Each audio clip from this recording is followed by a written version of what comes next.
가 그래서 저도 좀 마음이 무겁습니다. 되게 되게 무거워요. 예. 누군가는 목표한 게 달성이 되면 정말 저도 기분이 좋겠지만 막 이게 또 안 되는 경우도 있으니까 이제 좀 마음이 막 무거워요 지금. 고3 하다 보면 어쩔 수가 없는 것 같아요 이거는. 예, 항상. 다들 막 본인들 목표 막 저한테 막 얘기하시면서 막 저는 열심히 하겠다 막 이렇게 하시는 분들도 계시잖아요, 그죠? 그러니까. 자, 아무튼 저희 57페이지 볼게요.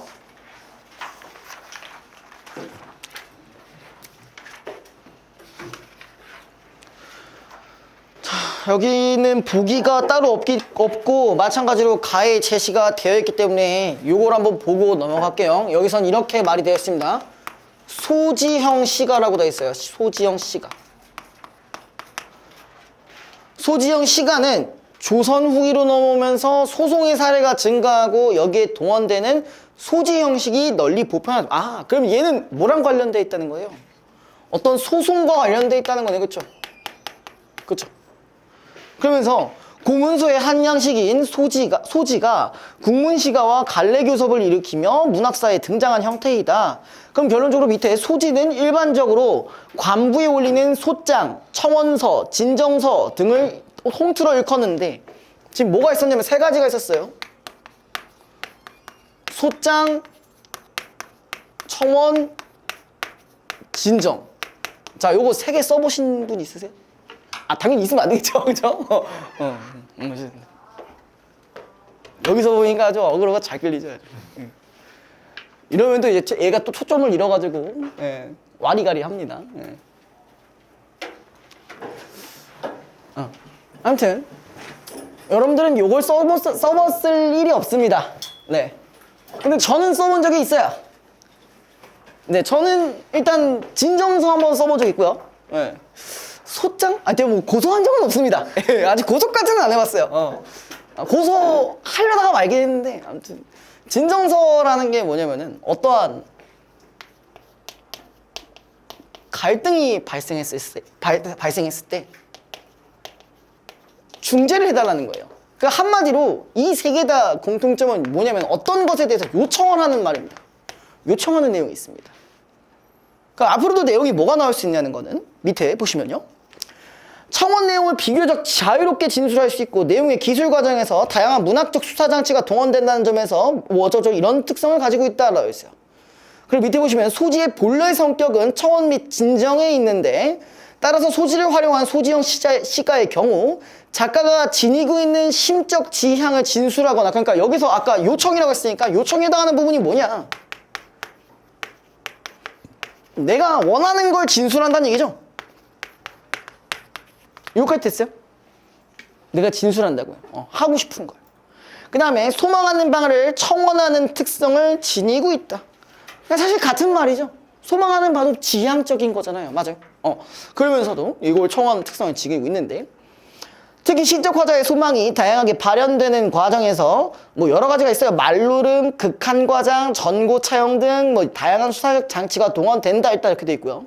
한편 소지형 시가 작품은 개인이 가지고 있는 욕망을 무절제하게 표출하기만 하는 것이 아니라 자 어쨌든 이런 특성이 있고 자 두 번째에서 봐야 될 것들은 뭐가 있다고 했어요. 지금 두 번째에서 하나 얘기할 거 욕망을 표출을 한대요. 물론 무절제하게 하는 부분도 있대요. 이런 것도 있는데 그 밑에 작품 말미에서 청원 및 진정을 처리해주는 자 거기 밑줄 권한자의 처분을 제시해요.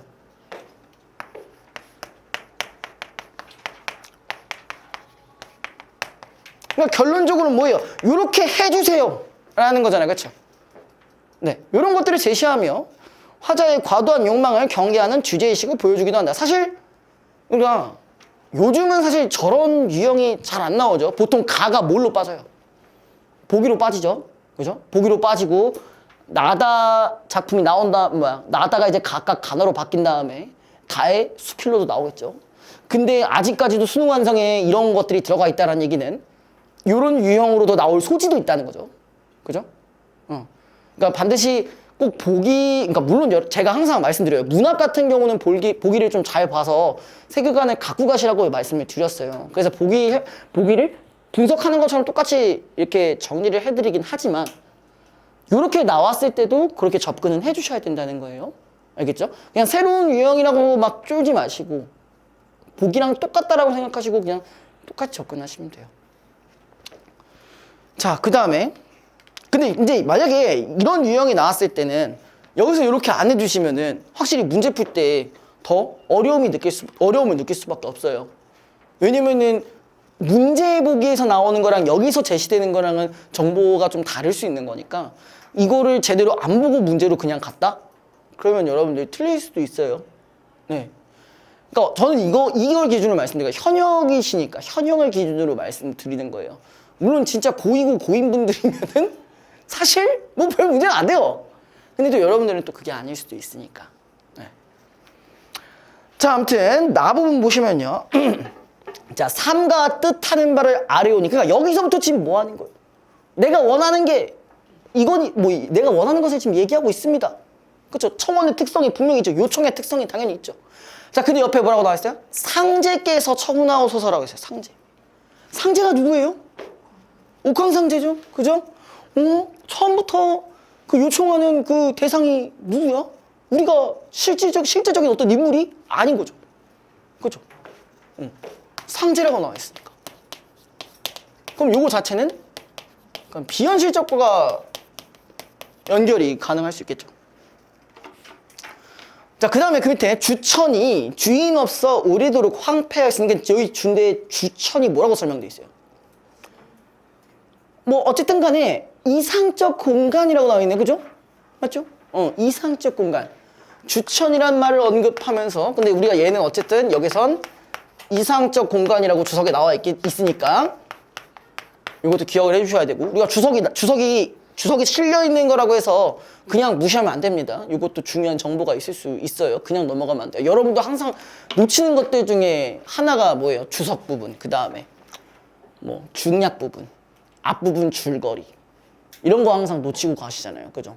물론 문제에 있는 부분들도 놓치긴 하지만 이런 것도 그러시면 안 된다는 얘기죠. 자, 그 다음에 어쨌든 상제께서 처분했고 주천이 주인 없이 오래도록 황폐하였으니 그러니까 지금은 이 주천이라는 공간이 황폐되었대요. 그렇죠? 그 이유 살피신 후에 제가 바라는 일을 처결하여 허락함을 공증 문서로 발급하옵소서. 여기까지 그냥 직접적으로 얘기하는 부분이죠. 왜 뭐 어려운 부분이 있어요? 57페이지요. 예. 네. 아, 이 멍청아. 야! 아, 개빡대. 여유분이 있을 줄 알았는데 예, 이렇게 또 없게 되네요. 아, 진짜 늦지 마시든가. 정말 어디서부터 어디까지야? 57이었나? 8, 7.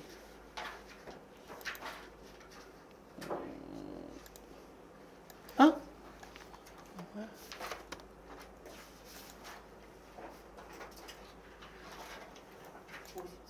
네.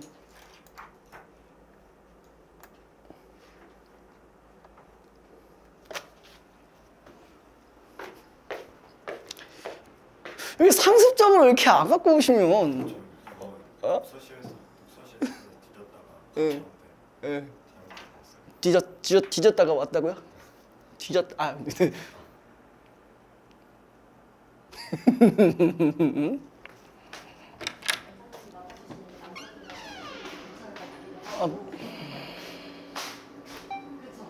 선생님이 날 것 같기도 하고 그쵸 언니?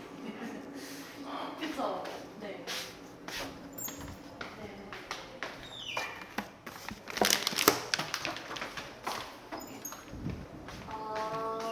그쵸. 맞아요. 그러면 제가 일단 원장님이라는 네, 저희는 선생님들끼를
자, 어쨌든 뭐 계속 진행하면 될까요, 이제?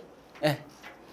그다음에 상직해서 소장 안에 호소하는 바를 다 살펴보았거니와 유령 200도 자, 그 밑에 이런 말도 있었어요. 유령이라는 말도 있고 200이라는 말도 있고 토지나 전결세를 나눠받지 못했거든. 자, 사물면 세상에 공적 물건이라 제 마음대로 못할 일이라. 근데 이 말 자체가 지금 이해가 조금 안 되실 수는 있어요. 자, 갑자기 이상적인 공간을 얘기하면서 뭔가 직접적인 말하기 방식이 있었는데 자꾸 뭐가 인용됐었어요. 계속 다른 것들 봤을 때. 이런 말이 있었고 또 200이라는 말도 있었고요. 그쵸? 200이 태백이죠. 그죠? 그 다음에 여기서 뭐 또 누구도 있었냐? 유령이라는 사람, 여기서는 어쨌든 얘도 시인이에요. 그쵸? 구지백이 이런 친구들을 고사를 인용하면서 언급이 되었었다면은 이거는 이면에 담겨진 의미가 있겠네요. 그쵸? 실제 이거를 해줄 수는 없잖아요. 그쵸? 그 밑에 여기 있어요. 세상에 공적 물건이라 제 마음대로 못할 일이라고 돼 있어요. 그럼 여기가 포인트겠네요. 어떻게 해석하시면 될까요? 진짜로 여기가 주천이라는 그 지역을 어떻게 해달라는 얘기가 아니에요. 그쵸? 그 일종의 뭐예요? 어떤 공적인 무슨 영역 같은 게 있는데 여기에 대해서 함부로 대하지 못하게 해달라는 거잖아요. 그쵸? 일종의 뭐로 보시면 돼요? 어떤 공용 공간이 자꾸 황폐해야 되니까 그래서 이런 천상계의 얘기들을 예를 들어서 설명을 들었고 그 다음에 이런 부분에 대해서 함부로 하지 않았으면 좋겠다라는 일종의 청원이 되는 거죠. 이거 이해되셨어요? 이렇게 하면 좀 이해가 됐어요? 현지 괜찮니? 진짜로? 네. 자, 여기는 어쨌든 짧았지만 지금 여기서 무슨 얘기를 하고 싶었던 거냐면은 자, 여기 어디 갔냐? 가에서 밑에서 네 번째 줄 보시면은 뭐 날노름, 극한과장, 전고차용 등 이런 게 있었잖아요. 그럼 여기서는 뭘 사용했다는 거예요? 전고차용이라는 말을 썼던 거죠. 그렇죠? 옛날 이야기를 빌려 썼다는 거죠. 이걸 통해서 자신이 원하는 바를 나타냈다는 걸로 의의를 삼으면 되겠네요. 됐을까요? 자, 그 다음에 이제 두 번째 작품은 조금 기네요. 그쵸? 많이 깁니다. 네. 뭐, 순창가라고 돼 있는데. 그치? 자, 어쨌든 여기서 순창설이 최훈제는 사또님께 소지 올려. 여기 또 어떻게 보면은 나랑 비슷한 특징이 좀 있네요. 그쵸? 청원의 대상이 있고요. 청원하는 사람이 있었어요. 근데 물론 여기서의 작가는 좀 다르긴 합니다만 어쨌든 간에 이런 사람이 있었대요. 이런 사람이 있는데 지금 누굴 기준으로 사또에게 뭔가 이런 것들을 요청하고 있었어요. 그죠? 자, 이게 뭐냐? 근데 여기선 그나마 다행인 게 좀 직접적으로 얘기가 되어 있죠. 얘도 마찬가지. 소장이다 보니까. 예. 원통함은 아래오니 올바르게 처결해 주소서. 9월 14일은 담양부사 생신이라 소인의 사또가 사흘 전에 달려갈 때 소인이 사령의 우두머리로 행차를 따라갔는데 그러면은 근데 혹시 설이라는 그 벼슬이 뭔지 아세요? 처음 들어봐요? 비스무리예요. 그죠? 약간 그러니까 사또를 약간 보좌하는 그런 역할. 그러니까 물론 이 설이라는 말을 몰라도 대략적으로는 아마 파악이 되셨을 거예요. 그죠? 벌써 졸리세요? 죄송합니다. 제가 졸리는 목소리가. 아무튼 간에 얘가 어떤 친구인지는 명확히 모르더라도 얘를 보좌했다라는 거는 어느 정도 알 수가 있어요. 근데 여기서 무슨 억울한 일이 있었나 봐. 그죠? 자, 광주고을 목사와 화순창평 남평원님 14일 조식 후에 일제히 모이셨네. 바야흐로 큰 상에 성찬을 벌여놓고 그러니까 그냥 다 같이 모여가지고 생일 잔치한 거예요. 그죠? 생일 잔치하고 그 다음에 관악기, 현악기는 누각에 늘어놓고 구름 같은 묘한 곡에 씩씩한 몸 상자에 앉아있고 도내의 제일 명창 담양숭창 명기들이 지금 가수들도 불러가지고 지금 뭐한 거야? 가물을 대량하여 이날을 보낸 후에 근데 이 부분은 사실 좀 뭐라고 보는 게 좋을까요? 일종의 말노름 정도로 보시면 되겠죠. 그렇죠?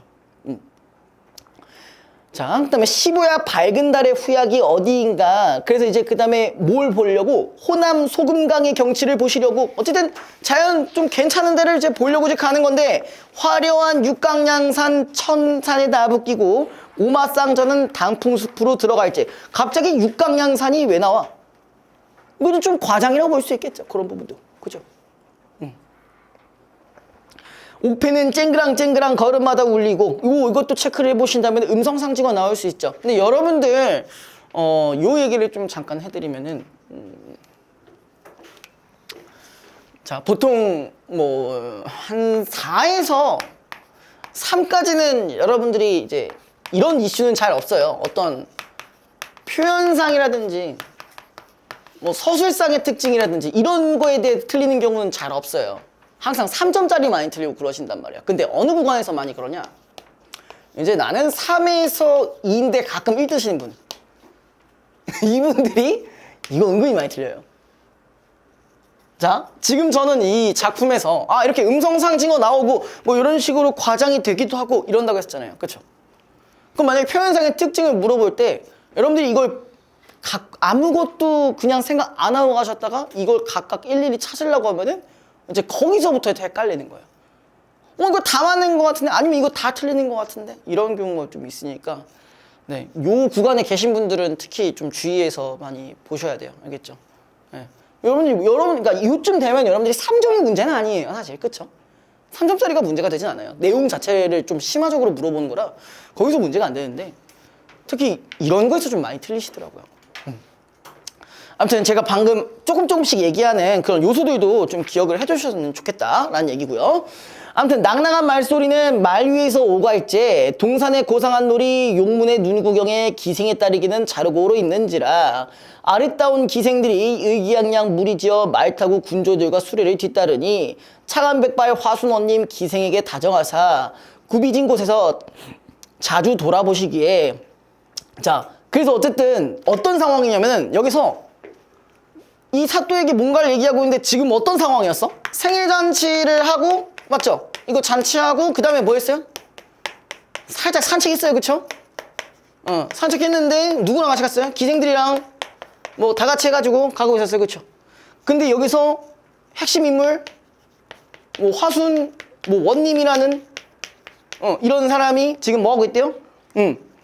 자꾸 돌아보시기 그러니까 뭐 경치에 좀 그러니까 경치를 자꾸 좀 자세히 보려고 그러려고 하다 보니까 밑에 소인은 하인이라 말에 앉아있기 황송하야. 얘가 뭐야?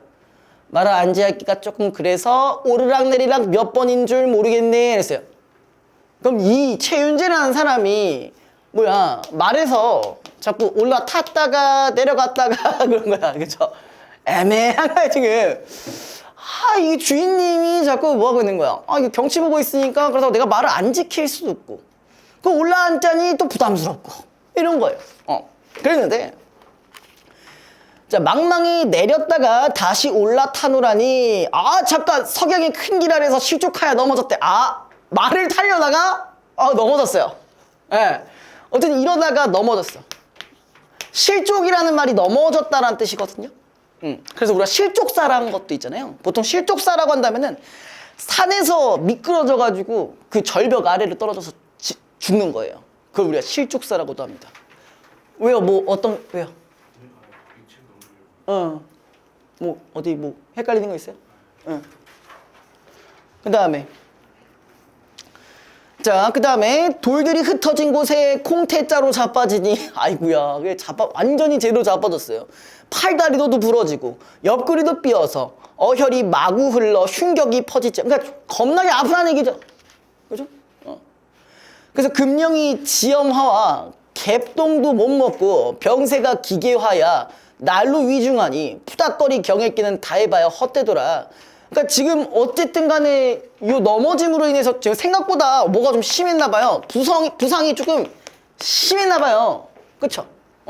그랬는데 곰곰앉아 생각하니 이것이 네 탓인고 밑에 강천에서 배행하던 기생들이 탓이로다. 갑자기 갑자기 누가 나왔어? 이게 누구 탓이라고? 갑자기 기생 탓이라고 일단 하고 있네요. 그쵸? 근데 쭉 들어봐야 돼. 야, 내 쇠뿔이 아니런들 내 담이 무너지랴. 속담의 이름 말씀 예부터 이러하니 소인의 죽는 목숨 그 안이 불쌍한가. 소인이 죽거든 전현들을 죽이시어 불쌍히 죽는 넋을 위로하여 주옵실까. 신날같이 남은 목숨 살려주시길 바라다이다. 그러니까 내가 지금 죽게 생겼으니까 좀 살려달라 뭐 이런 얘기겠죠. 그쵸? 지금 엄청 힘든가 봐요. 자, 그 다음에 중약 부분 넘어가서 이렇게 나와 있습니다. 자, 죄범이 중타하시어 절이 행하옵시니 수화에 들라하신들 감히 거역하리까. 자, 죽이시거나 살리시거나 처분대로 하거든요. 이거 어디서 많이 봤죠? 처분대로 한다. 이거 어디서 나왔냐면은 되게 유명한 작품인데 이거 혹시 기억하실까요? 만분가? 이거 기억하실까요? 여기서의 어떤 표현이 나오면은 내가 뭐 죽어도 옥황상제의 처분이요 뭐 이거 있잖아요. 그쵸? 아세요? 약간 그런 게 있다고요. 네, 표현이 비슷하다고요. 그죠? 자, 근데 의녀 등도 원통하와 소회를 아를 것이니 1월같이 밝으신 순찰사또님께 한 말씀과 아래오고 매를 맞고 죽겠나이다. 그럼 아까 중약 부분 전까지는 사실 누구 처벌해달라고 했어요? 기생을 처벌해달라고 했는데 중약 부분 이후에는 어떻게 됐어요? 누구 오히려 살려달라고 했죠. 그쵸? 살려달라고 청원을 하고 했어요. 자, 그래서 의녀들은 기생이요 최윤재는 아전이라. 아까 최윤재 누가 있었어요? 처음에 나왔던 얘죠. 그죠? 맞죠? 기생이 아전에게 간섭할 일 없사옵고 화순사또 뒤돌아보시기는 구태여 의녀들을 보시려 하셨던 건지 산 좋고 물 좋은데 단풍이 우거지니 경물을 구경하다가 우연히 보셨던 거지. 아전이 제 인사로 제 말에서 내리다가 우연히 낙마하여 만일에 죽는다란들 어찌 이네들이 살인이 되니까. 그럼 여기까지로 종합해 봤을 때 자, 방금 요 부분까지는 최윤재가 이렇게 해달라고 했던 것 같아요. 맞죠? 근데 중약 부분 이후에서는 실상으로는 이게 설마 기생 때문에 그러겠냐, 기생의 탓이 아니다, 그냥 뭐야 상관없고 그냥 그 아까 아전 그 최윤재라는 친구가 그냥 말해서 그냥 알아서 떨어진 거잖아요. 그죠? 이게 어떻게 이 기생 탓입니까? 라는 게 돼버리는 거죠. 요까지 됐어요?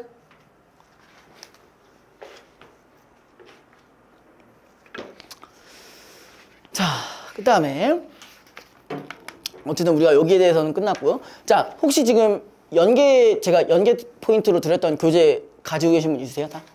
가지고 계시면 손 한번 들어보세요. 지금 있어요? 안 가져오세요? 그거 같이 가져오셔야 될 거예요.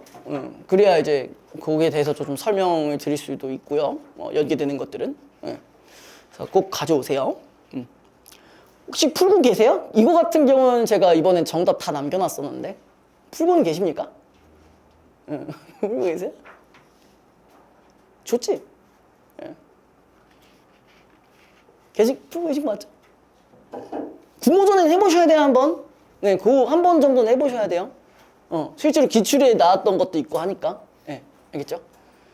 그러니까 여러분들 이거를 간과한 게 저번 6모 때도 마찬가지로 기출에서 나왔던 소재가 나온 게 있으니까 무조건 수특과 수학만 연계해서 나오지만은 않아요. 기출과 연계해서 나오기도 하잖아요. 그렇죠? 특히 그 6모 때 거짓말쟁이 문장 그거 옛날에도 나왔어요. 양자 이론 하면서 상당히 옛날 일이지만 알겠죠?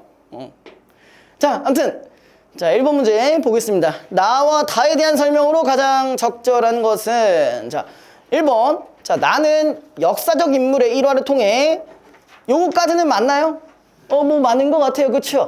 대상을 향한 예찬의 태도. 근데 우리가 처음에 가에서 뭐라고 했어요? 예찬이라기보다는 어떤 요청을 하고 있는 것이기 때문에 요거 부분은 틀렸죠. 그쵸? 자, 2번. 다는 유사한 통사구조의 반복을 통해 특정 인물이 처한 상황의 심각성을 부각하고 있다. 자, 일단 뭐부터 먼저 볼까요? 특정 인물이 처한 상황의 심각성은 뭐였어요? 말에서 떨어져가지고 막 뒤질 것 같은 거였잖아요. 그쵸? 그럼 그거 관련해서 지금 거기 보면 어때요? 뭐라고 나와 있어요? 뭐 어떻게 뭐 금령이 지엄하나 개똥도 못 도고 병세가 기계화야 이런 부분도 있네요. 그쵸? 통사구조의 반복이 들어가 있는 건 맞네요. 그쵸?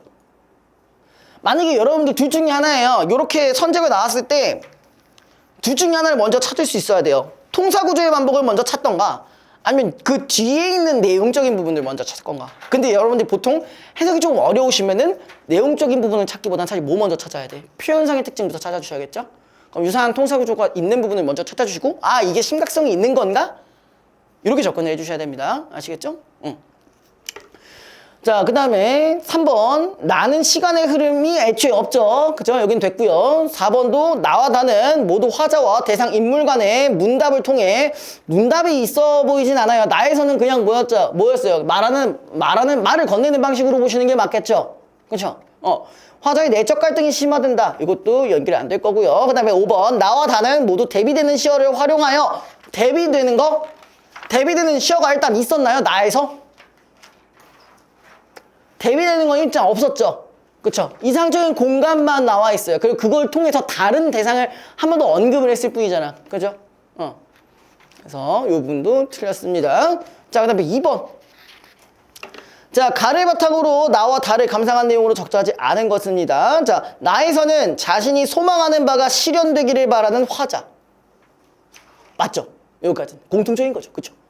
심정을 공증문서의 발급 요청을 통해 부각하고 있다. 그치? 이거를 어떻게 달라면 지금 약간 상제님께서 이렇게 공증을 해달라. 공증이 뭔지 아세요?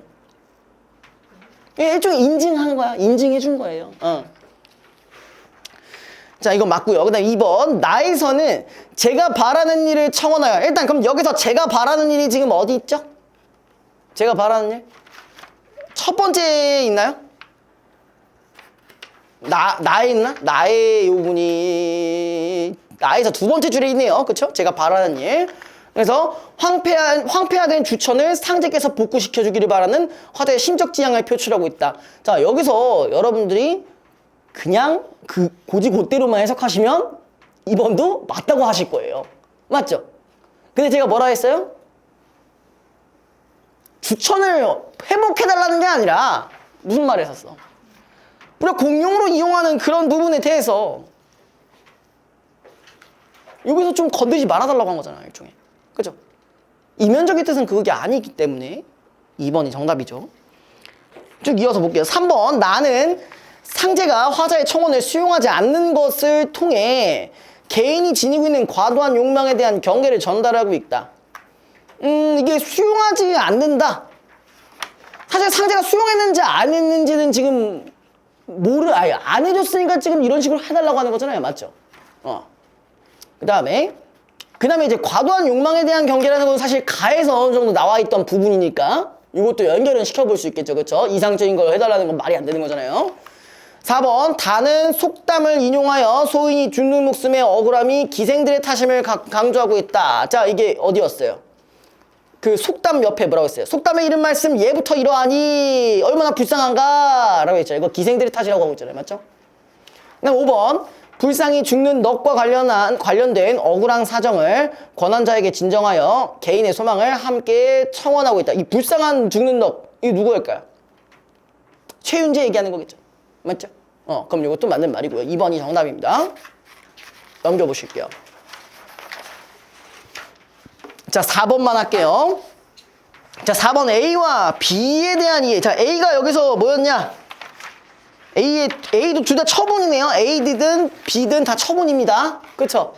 다만 처분을 누구한테 하길 바라는 거야? 사실 옥황상제 같은 경우는 정말 어떻게 해주길 바라는 소망에 가깝죠. 그럼 여기서는 일종의 처분되려 하려니와 이건 뭐예요? 일종의 운명을 수용하려는 태도랑도 연결시킬 수가 있죠. 맞죠? 맞나요? 여기 있잖아요. 죽이거든 살리거나 처분대로 하겠다. 그럼 내가 운명을 수용하겠다는 얘기랑 연결이 되는 거잖아요. 이해되세요? 그럼 그걸 기반으로 해서 가장 적절한 거. 자, 일단 A는 청원이라고 했습니다. 그리고 B 같은 경우 수용이라고 했고요. 그럼 4번이 딱 맞겠네요. 그쵸? 4번에 보시면은 화자가 원하는 결과에 대한 기대, 그 다음에 B에서는 화자가 수용해야 되는 결과에 대한 존중. 연결되죠? 자, 그 다음에 자, 요 작품 오랜만입니다. 네, 육시삼대륙이라는 작품인데 갔다 오세요.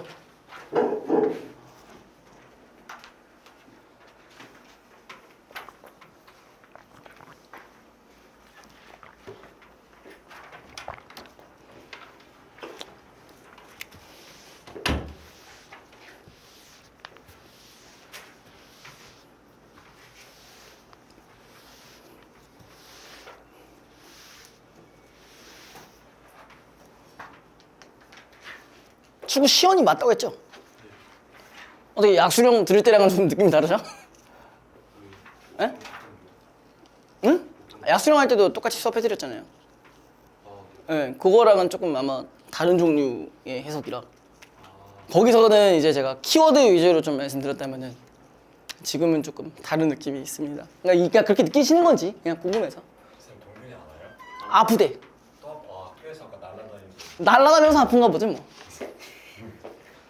아이 뭐 제가 뭐 이제 그런 걸로 뭐라 할 건 아니죠, 그죠? 뭐 구모 결과가 말씀해드리겠죠, 뭐. 그렇게 되면 이제 우리 동균 친구는 약수령 논술을 강제적으로 해야 되는지 아니면 선택을 해야 될지 이렇게 생각할 수가 있는 거니까. 아무튼 자 이제 여기 제가 이 작품에 대해서 잠깐 설명을 했던 적이 있었을 건데, 네. 일단 얘는요, 이 보기에서는 뭐 대하소설이니 뭐니 이렇게 나와 있는데, 일단 얘는 기반이 가문소설입니다. 가문소설이고, 그리고 동시에 어떤 소설이냐면은, 어떤 구성이냐면요, 이거 혹시 기억나실까요? 제가 이것까지도 하나 얘기했던 적이 있는데, 무슨 식 소설, 무슨 식 구성. 이 구성 방식이 크게 이제 언급했던 게 두 가지가 있었어요. 피카레스크, 그 다음에 옴니버스. 각각 뭔지 아세요?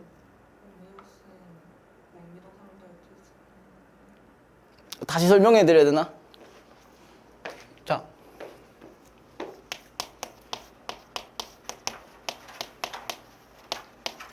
뭔가 포켓몬스터인가요? 아무튼 자, 피카레스크식 구성이라는 거는 어쨌든 둘은 공통점이 뭐냐면은 세계관이 공통적이에요. 같아요. 같습니다. 근데 다만 피카레스크 같은 경우는 주인공이 동일하고요. 주제도 동일해요. 근데 이 주인공이 동일하다는 부분을 기준으로 했을 때 한 인물이라기보다는 가문의 구성원도 포함이에요. 가문의 구성원도 포함이야. 그러니까 제가 이게 6시3대록이잖아요. 이게 3대에 걸쳐서 이제 나오는 이야기들이 있습니다. 물론 여기서는 지금 누가 막 강제적인 결혼을 시키려고 하는데 막 그걸 거부하는 과정 속에 있는 그 인물이고, 그거 말고도 이 가문과 관련된 가문과 관련된 인물이 주인공 나온 경우도 있거든요. 근데 거기서도 주제는 똑같습니다. 자, 근데 옴니버스 구성은 뭐냐면은, 자, 그렇죠. 방금 얘기했듯이 주인공의 범위도 다릅니다. 주인공 완전 달라요. 그리고 주제도 달라요. 이렇게 생각하셔야 돼요. 다만 뭐야? 세계관만 공유를 할 수 있다. 세계관만 공유할 수 있다. 뭐 제가 항상 얘기했던 것 중에 뭐 가장 쉬운 예시라고 든다면, 그쵸? 어벤져스 얘기했죠. MCU. 그쵸? 각각 스토리가 다 다르죠. 아이언맨 다르고 뭐가 다르고 이렇게 하는데, 그죠? 근데 이제는 모의고사에 나왔던 작품을 기준으로 조금 얘기해 주면요, 우리가 아마 접했던 게 크게 두 가지일 거예요. 우리가 다른 건 몰라도 이 작품이랑 또 뭐가 있었냐, 최근에 했던, 그치, 이거 비 온 날에 가리봉동에 가야 된다. 이 두 가지가 있었을 거예요. 얘네 둘 다 같은 세계관이죠. 그죠? 이건 작년 9월에 나왔던 거고요. 이건 이번 수능에 나왔던 거예요. 그죠? 이렇게 하면 이제 기억이 하실 거예요. 그쵸? 자, 여기서의 주인공은 몇 짤? 우리 7살짜리 어린아이예요. 7살짜리 응애. 예. 뭐라고? 기억도 안 난다고요? 김반장은 다른 여기서 주인공은 아니에요. 그렇죠. 보조적인 인물이에요. 그렇고 여기서의 주인공은 누구냐면은 어떤 그냥 그 주택 주택이라고 하지 말고 그냥 집주인이라고 합시다. 집주인이에요. 공사 그 맡긴 집주인이에요. 약간 얘는 소시민적인 특성을 가지고 있어요.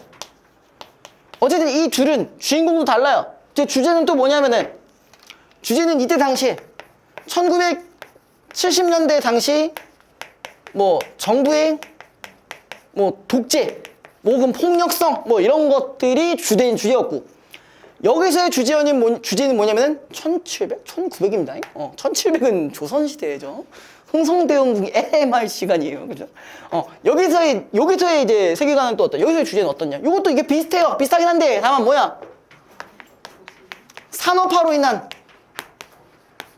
인한 뭐 이제 여러 가지 폐해들. 그죠? 이런 것이라던가 또 뭐가 있냐? 이때 당시 소시민적 태도. 그죠? 그게 이제 누구한테 드러나요? 일단 이 집주인한테도 드러나고 또 누구 있었죠? 공장주인한테도 드러나죠.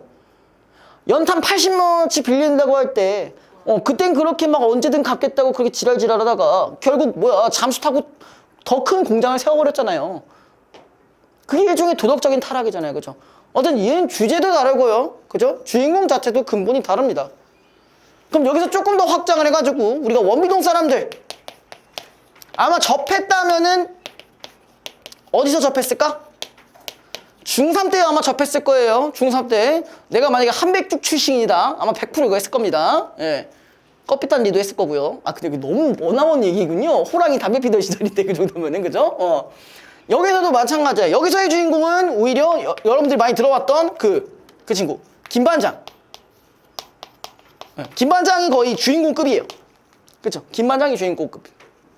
그랬는데 여기서는 사실 뭐가 있었냐면은 빌런이 하나 생깁니다. 빌런이라고 하기엔 조금 뭐한데 그러니까 얘네 입장에서 빌런이 하나 있어요. 싱싱청과물이라는 사람. 그쪽 가게가 하나 또 나옵니다.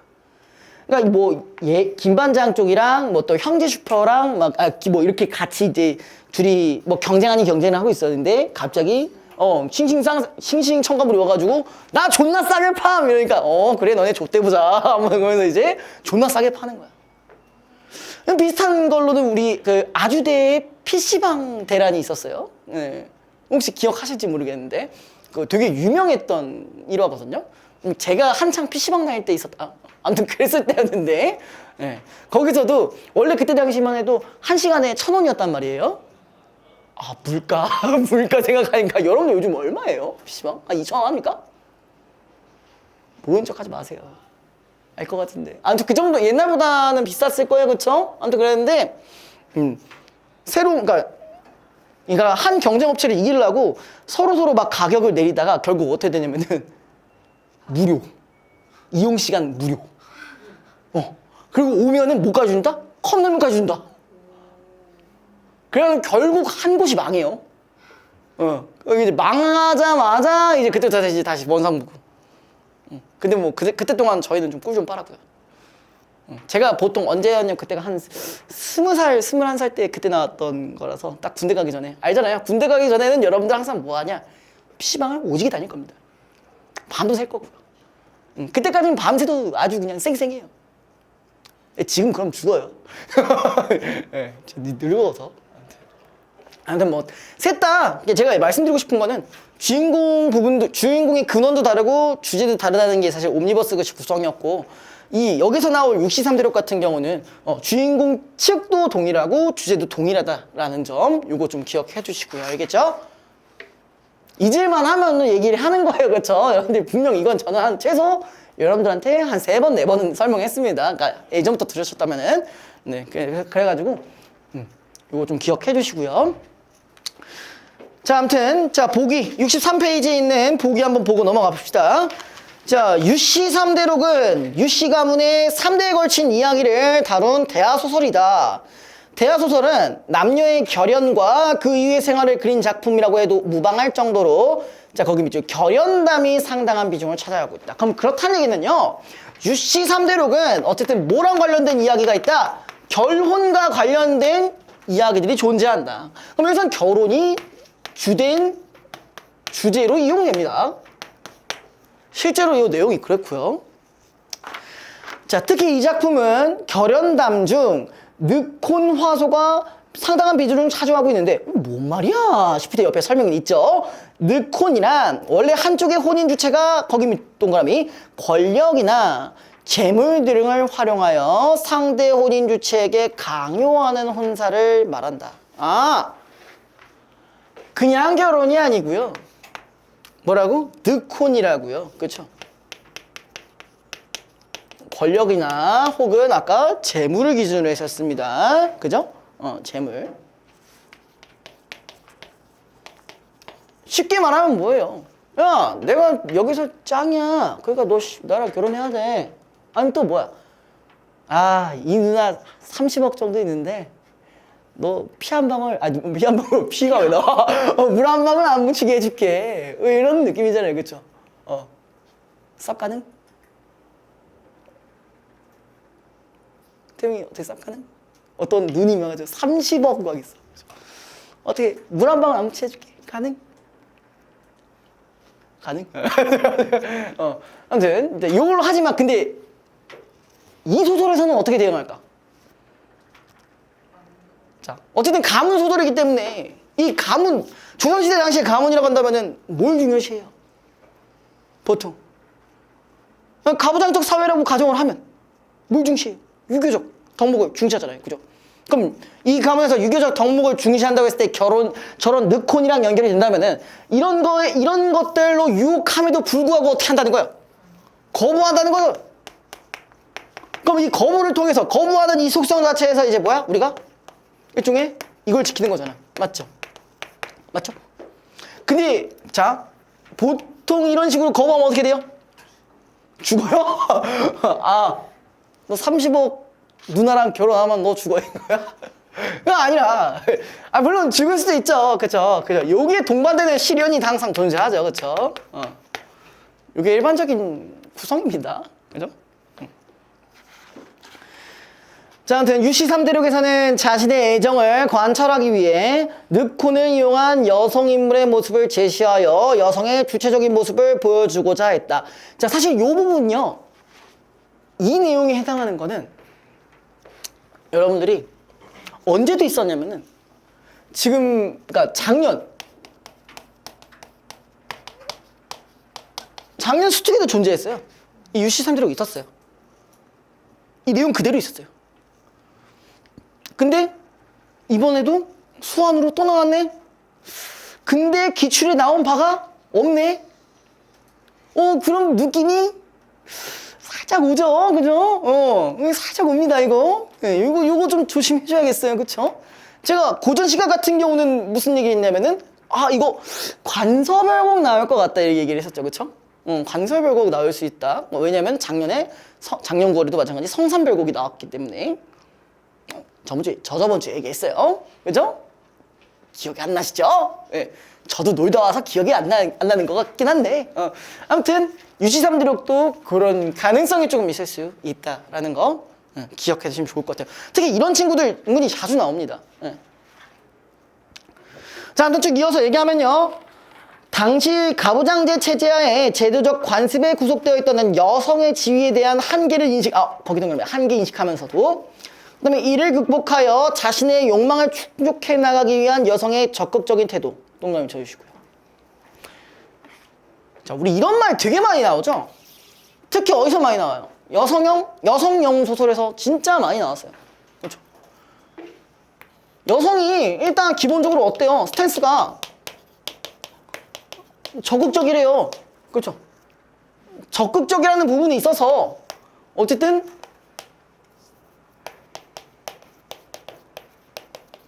근대적인 여성상에 해당하는 부분이죠.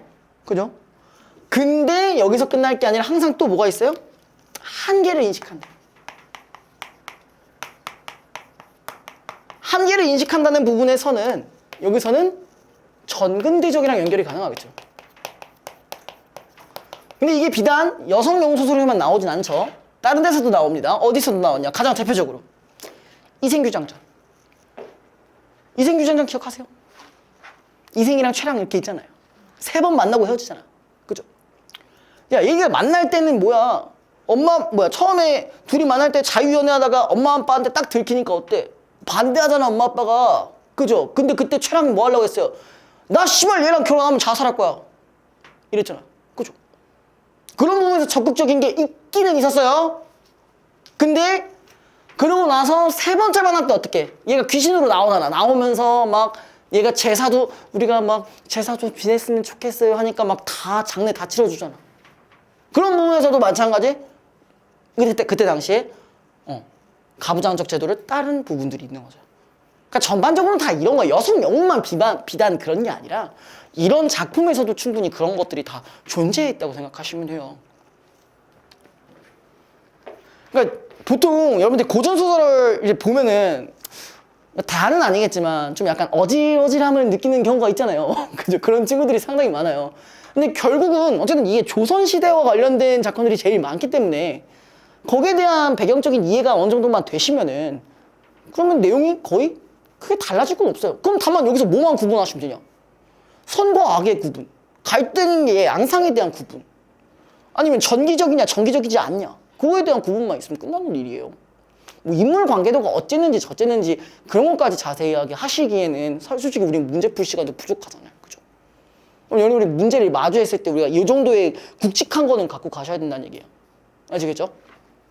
아무튼 쭉 다시 본문 들어가 봐서요. 내용하고 보고 마무리할게요.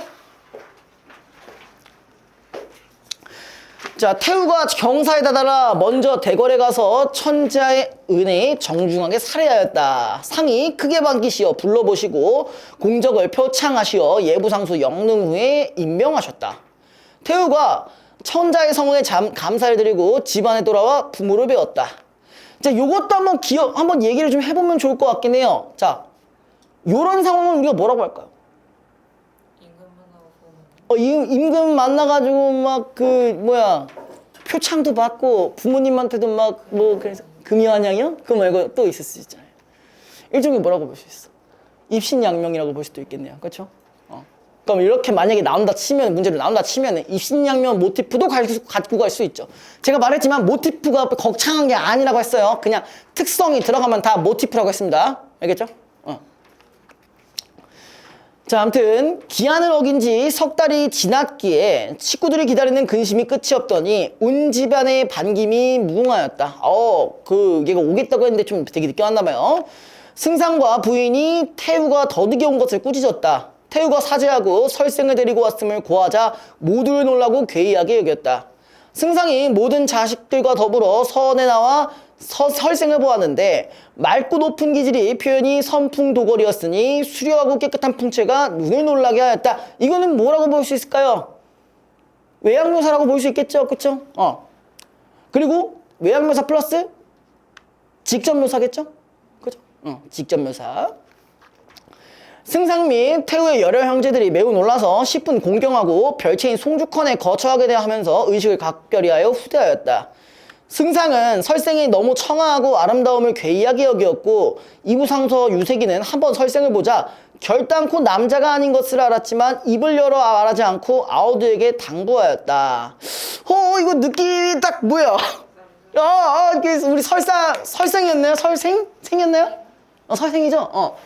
이 설생이라는 친구가 대략적으로 봤을 때 이제 남자란 여자인 것 같아요. 그죠? 남장 여자 나왔으니까 또 당연히 우리 방금 얘기했던 이거 연결 가능하겠죠. 그쵸? 자, 아무튼 쭉 볼게요. 설생이 타양사름으로 우리를 서먹하게 여길 것이다. 너희들은 번쩍카페에 가서 보지 말고 설생을 편히 있게 하라. 그러니까 설상 아이니까 너무 그러지 마라. 이 얘기잖아. 그쵸? 이부상서 형제가 명을 받들어 구태여 설생을 찾지 않으나 유독 영릉후가 된 새창의 자취가 송주컨을 떠나지 않았다. 이날 영릉후가 매화정에 나가 부인인 남소조를 대하자 소조가 얼굴에 희색을 띄어 맞이하고 서너 명의 자녀가 겹겹이 반겼다. 영릉후가 다시금 애정이 새롭게 솟아오르면서 이별의 회포를 이루며 반가워하는 것이 끝이 없었다. 그러나 영능우의 한 조각 마음에는 이거 진짜 왜 이렇게 남의 신경을 많이 쓰는 거예요, 그쵸? 설생이 객수에 가득 차 있는 것을 잊지 못할 뿐만 아니라 남자인지 여자인지가 미심쩍어 마음이 갈리니 저 여러분들 제일 위험한 감정이 뭔지 아세요? 사랑이 아니에요. 뭐예요? 연민이에요. 이게 약간 불쌍해 보이잖아. 괜히 사연 있는 애 같잖아요, 그쵸? 필연의 여주인공 같은 느낌이잖아요, 그쵸? 이거 조심해야 돼요, 여러분들. 이뻐서 막 뭐 반해는 이런 게 문제가 아니야. 이런 건 전혀 문제가 안 돼요. 불쌍해 보이는 순간 끝나는 거예요. 이거 조심하십시오, 알겠죠? 아무튼 쭉 이어서 얘기하면요. 자, 그 다음에 이 밤을 겨우 세워 아침 문안 인사를 끝낸 후에 바로 송육헌애가 설생을 보았다. 영능우가 설생과 종일토록 말하는데 말마다 의리투합하는 것을 신기하게 여겨 밥 먹고 잠자기를 다 잊을 정도였다. 자, 그 다음에 중약부분 보시면요. 설생은 세창에게 호인인을 구하는 것이 순탄치 않고 마땅하지 못할 것이라 생각하였다. 이에 과거 시험에 급제하여 천자께 세창과 자신의 혼사를 성사시켜 줄 것을 청해 명분을 얻고자 한다. 과거 시험에 응시하여 문무장원에 뽑혀 천자로부터 큰 칭찬을 듣는다. 라고 되어 있는데, 자, 일단 이 설생이라는 친구가 뭐 하려고 했어? 과거 시험에 급제하려고 했어요. 그쵸? 그럼 이거 부분은 지금 남장 여자로서는 충분히 할 수 있는 부분이죠. 맞죠? 뭘 깨부수려고 한 거야? 사회적인 한계를 부수려고 했죠. 보통 남장 여자가 과거를 보는 이유는 뭐예요? 과거 시험은 누구만 합격이냐? 남자만 합격시켜줄 수 있어요. 남자만 가능해요. 그래서 아직 이 상태로 하는 거죠. 그쵸? 그래서 초벽이 머리를 조아리고 죄를 청하였는데 신이 1호를 속이고 음양을 바꾼 죄가 이게 음양을 바꾼 죄? 이거 뭐야? 남장 여자 얘기한 거죠, 그죠? 감히 조정에 아뢰지 못하겠으나 신의 죄를 용서하시면 진정을 아뢰겠습니다. 차설 천자가 놀라시어 설초벽에게 마음속에 품은 것을 숨기지 말고 아뢰라 하시자. 여기서 설초벽이 누군 것 같아? 설생인 것 같죠, 그쵸? 맞죠? 그 다음에 초벽이 다시 머리를 조아리고 아뢰었다. 신은 본래 설경화의 어린 딸입니다. 부모가 함께 돌아가시자 설월단신의 아녀자가 강포한 자로부터 욕을 볼까 두려워 남장을 하고 무예를 베어 풍양의 진중에 들어갔다가 삼으로 도망하여 은거하면서 천산만고를 겪었습니다. 그러다가 유세창을 만나게 되었습니다. 자, 아까 유세창이 누구였니? 영능우였죠, 그쵸?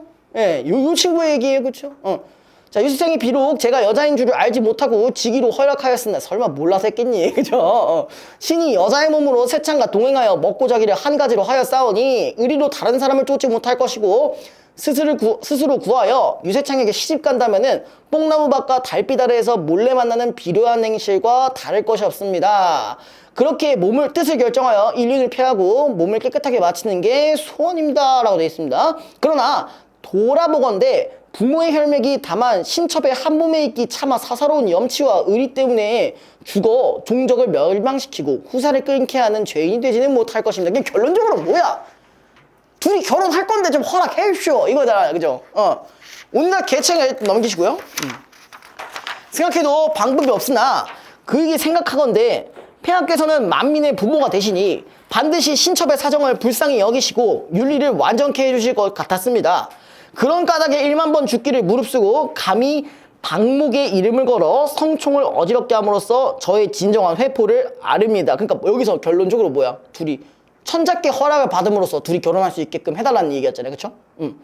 상께서 매우 놀라고 기특하게 여기시어 영능후인 유세창을 돌아보셨다. 우리가 처음에 영능후가 유세창인지 모르더라도 뒤에 한 번 더 알 수 있게 배려를 해줬네요. 그쵸? 영능후 또한 매우 놀라 안색이 흑빛이었다. 상이 유승상에게 명령하여 말씀하셨는데 설신녀의 재주와 용모와 의협심이 옛사람보다 뛰어나고 사정이 불쌍하니 짐이 중매가 되어 세창과 혼인시킬 것이다. 경은 육례를 갖추어 저 설신녀를 맞이하고 평범한 며느리로 대접하지 마라. 저 사람이 타향에 떠드는 나그나 되어 혼세를 말하기 어려운 까닭에 자 거기 밑줄 과거에 급제하는 것을 계기로 일종의 과거급제라는 거는 사실 뭐예요? 결혼을 할 수 있게끔 뭘 만들어준 거야? 명분을 만들어준 거와 다름이 없죠. 그렇죠? 뜻을 이루고자 하였으니 이 또한 묘책이다. 충선심이 세상을 덮을만 하고 문무장원을 하였으니 300한 집과 가동과 노비를 전례대로 사급하여 특별히 여학사 여장군에 임명하여 영릉우 세창의 둘째 부인으로 둘째 부인이요? 아 맞다 그랬어 아까 앞에 있었잖아 그치? 그 자기 막 처도 있고 막 애도 있었는데 요즘은 그러면 바로 안 되죠? 예, 그죠? 네, 옛날이니까 가능한 거예요, 그죠? 아무튼, 네, 선생님 명심하라 하면서 끝났습니다. 근데 다행히도 지금 일단 4번의 보기에서는 분명 어떤 권력을 이용한 뭐 그런 결혼에 게 있다고 했었는데, 요 본문에서는 사실 거의 없다시피 했죠, 그쵸? 이 본문에 그런 내용은 없었습니다. 자, 그 다음에, 요거 같은 경우는요. 자, 2번 문제 한번 볼게요. 2번 문제. A, B에 대한 설명. 자, 적절한 거니까 일단 A는 그럼 어떤 부분이 있을 거예요? 누구? 설생 자체를 어떻게 해준 거야? 일종의 배려한 거라고 볼 수 있겠네요. 그렇죠? B에서는 뭘까? 그냥 자신의 죄를 얘기하면서 뭐야? 자기가 이제 하고자 하는 말을 얘기하려는 부분이겠죠. 그렇죠? 근데 이게 가장 적당한 부분이 1번밖에 없었겠네요. 그쵸? 자, 그 다음에 3번 설초벽을 중심으로 기억과 니은을 이해한 내용. 자, 기억이 뭐야? 어떤 죄예요? 여기도 죄고요. 니은도 죄일 확률이 크겠죠? 니은이 뭐였니? 죄인이네요. 그쵸? 죄와 죄인이네요. 자, 여기 적절한 거. 자, 일단 죄를 받게 된 것은 죄인이 된 것과 달리 설초벽의 정체를 알고 있는 이게 뭔 소리야? 그런 말 한 적 없죠? 그죠? 죄라는 거는 사실 누구에 대한 죄예요? 자기가 죄라고 생각하는 부분인 거죠, 그냥. 그쵸? 맞아요? 아, 이거 얘기 확실히 하고 넘어갈까요, 그러면은? 이 죄를 청했다는 게 내가 뭐야? 천다를 소짓고 남장을 했던 죄잖아요. 그렇죠? 그리고 죄인이라는 건 뭐예요? 여기서의 죄인은 무슨 죄인일까? 그러니까 자식이 없게 할 수는 없다는 거잖아. 그죠? 그럼 그거 관련된 거니까.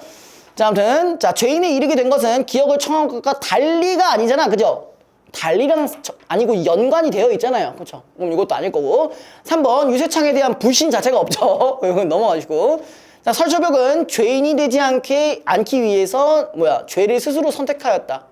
그치? 후사가 없을 수는 없잖아요. 그쵸? 그래서 자기가 남장하는 죄를 저질렀다는 얘기랑 좀 연결이 되겠죠? 그래서 4번이 정답이고요.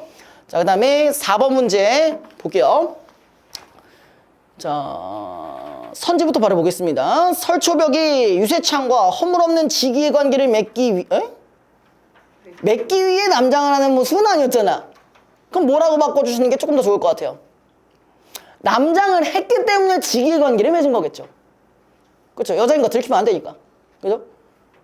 그럼 그런 부분은 오히려 여성의 주체적인 모습이라기보다는 한계를 수용하는 부분이라고 볼 수가 있겠죠. 그렇죠? 얘가 그대로 하면, 만약에 여자인 상태로 그대로 하면은 그건 한계가 아니지. 적극적인 모습 맞지. 근데 남장을 한다는 건 뭐예요? 얘랑 친구라도 하려고 하는 거잖아. 옛날 당시에 조선은 어떤 사회였어요? 남녀 7세 부동석 하면서 7살 이후부터 스킨십 금지 이러잖아요. 그죠? 하여튼 1번이 틀렸고요. 근데 2번 쭉 볼게요. 설초벽이 천자에게 자신의 마음속에 품은 것을 아뢰는 것은 유세창과 혼인을 이루겠다는 자신의 애정을 관철시키기 위함. 이것도 맞죠? 그쵸? 3번. 천자가 유승상에게 설초벽과 혼인을 명령하는 장면을 통해 권력을 활용하여 유세창의 혼인을 구하려는 설초벽의 이둔을 보여준다. 그러니까 뭐야 얘는? 권력을 활용했다는 거. 이 권력 옆에 뭐라고 적어주시면 좋냐면은 명분.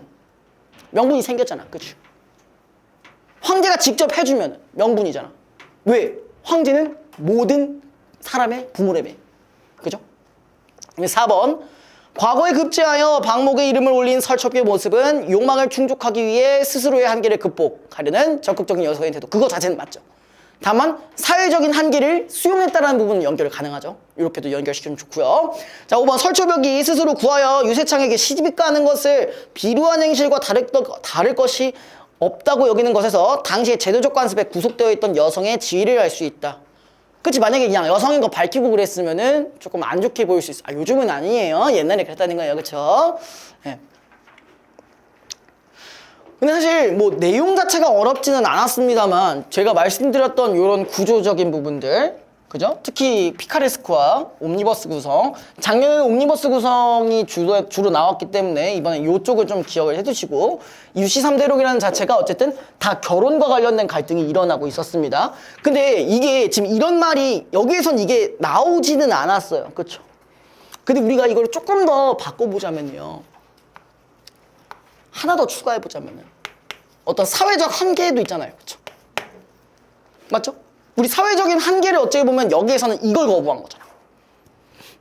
과거를 합격하면서까지. 그죠? 그런 부분에서 생각해 주시면 조금 좋을 것 같아요. 그러니까 어쨌든 결연에 대한 문제라고 했잖아요. 그러니까 여기서 이 결혼이 주된 주제라고 했을 때 우리가 이런 말, 이렇게도 얘기를 하거든요. 난혼이라고 그래요. 결혼의 과정이 험난하다라는 뜻이거든요. 어쨌든 여기서도 결혼의 과정이 쉽지는 않았잖아요. 그죠? 그런 측면에서 좀 기억해 두시면 좋을 것 같아요. 만약 UC3 대록이 나왔을 때. 이것만 있진 않고요. 또 어떤 경우도 있었냐면은 좀 더 추가해서 얘기해 드릴게요.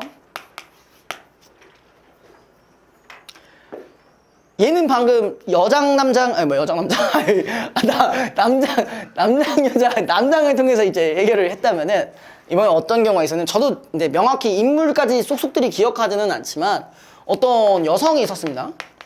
어떤 여성이 있었고 원래 약혼자가 있었는데 이 약혼자가 어디 있는지 몰라 지금. 아마 무슨 수행 같은 걸 하러 가면서 아마 안 보였었던 것 같아요. 그래서 여기에 또 아버지는 UC3 대록의 내용인데, 이 아버지가 벼슬이 나름대로 조금 높았는데, 근데 얘보다, 그러니까 여기가 지금 아버지 측이라고 한다면은 얘보다 더 높은 사람이 있는 거야. 더 높은 이제 사람의 누구였냐면은 그 친척이야. 친척이, 이거 졸라 복잡해. 이 친척의 아들한테 얘를 시집 보내달라고, 얘를 장가 갔으면 좋겠다고 얘기를 해줘. 그래서 청탁을 해. 그래가지고 얘가 막 이렇게 그렇게 하면 안 되겠냐 하니까 아버지가 뭔 개소리냐, 안 된다 막 이러니까 이제 얘가 뭐 한 거야? 권력을 이용해서 이 새끼를 뭐 했어? 나락갔어요. 나락가게 만들어서 유배 갔어.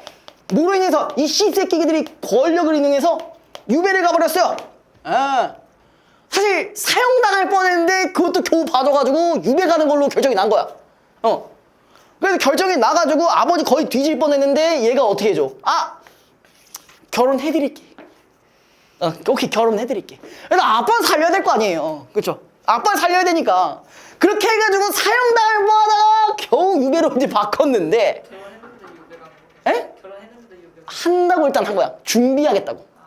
준비하겠다고 했는데 얘가 이제 그럼 일단 얘가 유배로 일단 결정이 났잖아요. 사형당했을 뻔했는데 유배로 결정할 뻔했잖아요. 그래서 얘는 어쨌든 이제 유배 가니까, 근데 아들 입장에서는, 그러니까 이 친척의 아들 입장에서는 얘랑 빨리 결혼하고 싶은 거야. 그래서 가지고 야 결혼 준비 좀 빨리 좀 해라. 그러니까 이제 얘가 뭐야, 우리 아빠 이제 유배 가는데 내가 어떻게 안 슬프고 배기겠냐, 조금만 참아주세요 이런. 그러니까 이제 얘가 다시 그래 그럴 수 있지 하면서 이제 잠깐 참아줬어. 근데 이제 또 시간이 지나고 나서 또 와가지고 하인 같은 애들이 자꾸 얘를 감시하는 거야. 감시하니까 제가 결혼하고 싶은 마음이 들다가도 못 되겠어요 막 이런. 그러니까 이제 하인도 이제 딱 물린 거지. 이제 그때 되니까, 근데 그래도 나는 결혼해줄 거다. 그러니까 이런 식으로 말을 살짝 이제 한 거야. 그래가지고 얘를 이제 하인이고 뭐고 다 물리니까 지금이 빤스런 각이다. 그래가지고 이제 아버지를 이제 이렇게 어떻게 유배 가는 아버지를 딱 이렇게 픽업해가지고 엄마랑 같이 빤스런을 해버렸어. 그래가지고 이제 그 다음날에 얘기 오니까 얘가 뭐라냐? 야, 얘 어디 갔니? 그러니까 마을 사람들은 관심도 없어. 걔가 누군데? 이러고 끝나요. 그냥 그런 내용도 있었어요. 근데 그런 내용도 하나 있었어요. 그 작년 수특에는 이런 내용이 있었어요. 네. 그러니까 아까 얘기했던 요 부분 얘기했을 때 요거랑 연결된다는 내용은 아까 요거 좀 기억해 주시면 좀 좋을 것 같아요. 만약에 이 내용 기억이 안 나신다면 영상을 한 번 더 보시고요. 네, 영상을 한 번 더 보시고 여기까지 하도록 할게요. 35분에 진행하겠습니다. 이번에는 두 가지에 대한 얘기죠. 고의랑 과실. 고의 과실하면 또 이제 뭐가 나와요? 몇 대 몇 이거 나오잖아요. 그쵸? 우리 강문철님의 그죠? 한문철 우리 아저씨 보세요, 여러분들? 가끔 지나가면서 보이긴 하죠, 그죠? 유튜브로 가끔 나오잖아요. 막 뭐 얌체 운전의 최후 막 이러면서 막 그런 게 나오잖아요, 그죠? 자, 가봅시다. 자, 형법상 범죄가 성립하려면 근데 이 말 나오면은 여러분들이 이거 기억해주면 좀 좋아. 형법상 범죄가 성립되려면 어떠한 행동이 요구되는데 그걸 우리가 여기서는 어쨌든 정의가 되지만 조금 더 여러분들이 배경 지식을 알고 있다면은 이 말이 튀어나와야 돼요. 구성요건이라는 게 나와야 돼요. 어떤 법에 저촉된 행위라는 게 구성요건이에요. 아무튼 행위자의 행위가 구성요건에 해당하여 위법성과 유책성을 갖추어야 한다. 근데 여기서 그것뿐만 아니라 뭐도 있었어요? 다른 것도 하고 갖고 가셔야겠네요. 위법성이랑 유책성이라는 말도 있었네요. 그쵸? 이거 하나만으로 되지는 않았어요. 그쵸?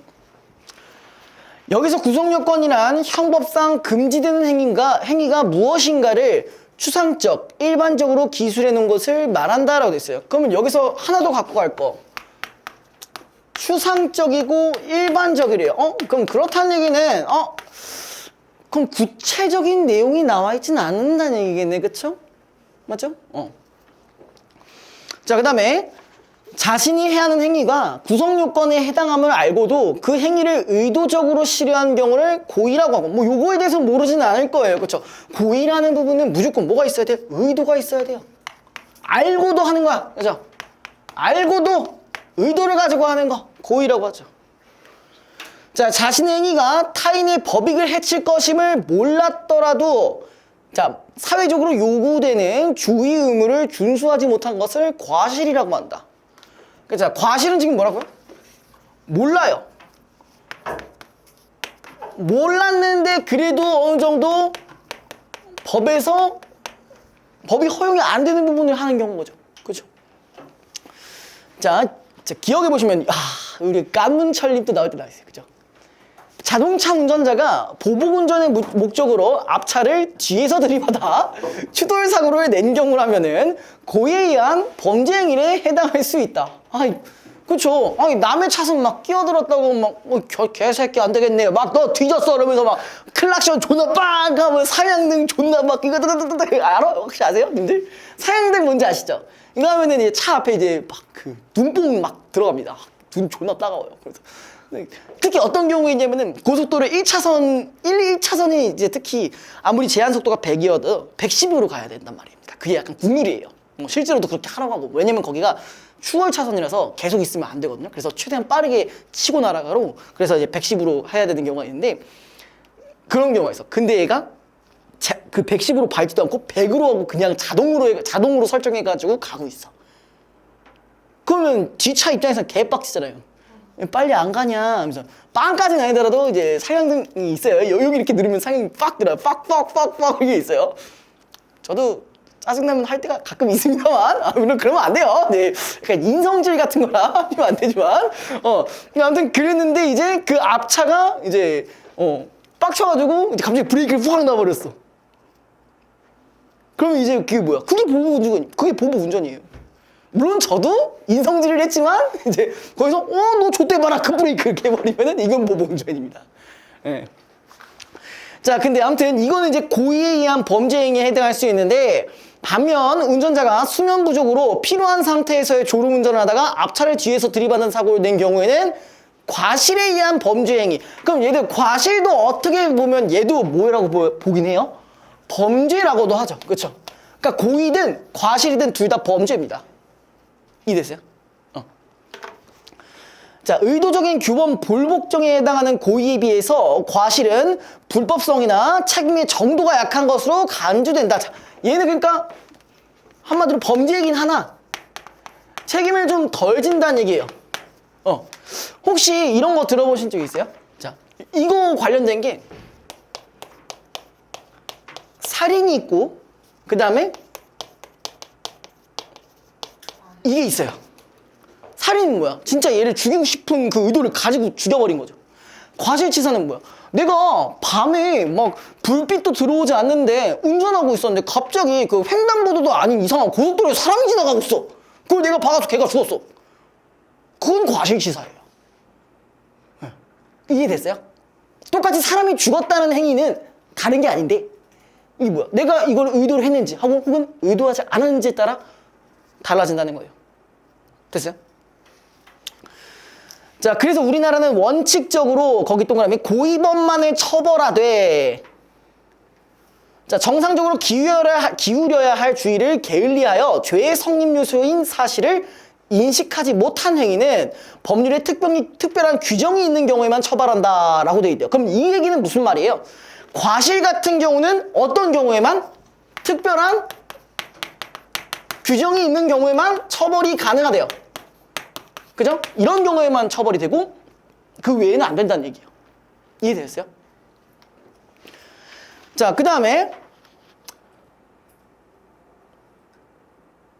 라고 명시한 형법 제14조에 따라 법률에 특별한 규정이 있는 경우에만 예외적으로 과실범은 처벌하고 있다. 야, 형법 14조는 과실의 개념 요소로 자, 거기 동그라미 주의를 게을리했다. 주의를 게을리함을 명시적으로 밝히고 있다. 이는 행위자가 자신의 부주의, 즉 주의 의무의 불이행으로 인해 예견되거나 피할 수 있었던 법익 침해의 결과를 초래한 경우를 이른다. 달리 말하면은 행위자가 주의 의무를 다하였더라도 결과가 발생하였으리라고 인정되는 경우에는 과실범이 성립하지 않는다. 자, 그럼 이 얘기는 어떤 차이냐면 요거 좀 말이 어렵긴 한데 어떤 차이냐면은 자, 과실치사에 두 가지 예시가 있다고 한번 해봅시다. 자, 똑같이 차로 사람을 쳤어. 사람이 죽었어.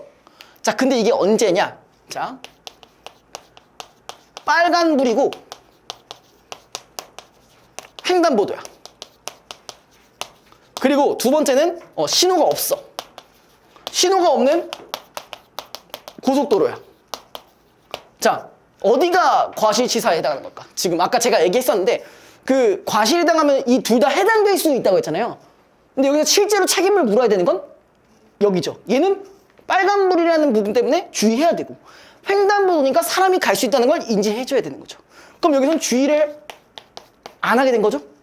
근데 여기 같은 경우는 어때요? 고속도로 같은 경우는 아니 여기에 사람이 다닐 수가 없잖아. 일단은 사람이 다니면 안 되지. 그쵸? 그러니까 얘는 주의를 그래도 그러니까 예상치 못한 주의를 할 필요는 없어요. 그쵸? 여기는 게으르게 하고 게으르게 한 거고 여긴 그럴 필요가 없어요.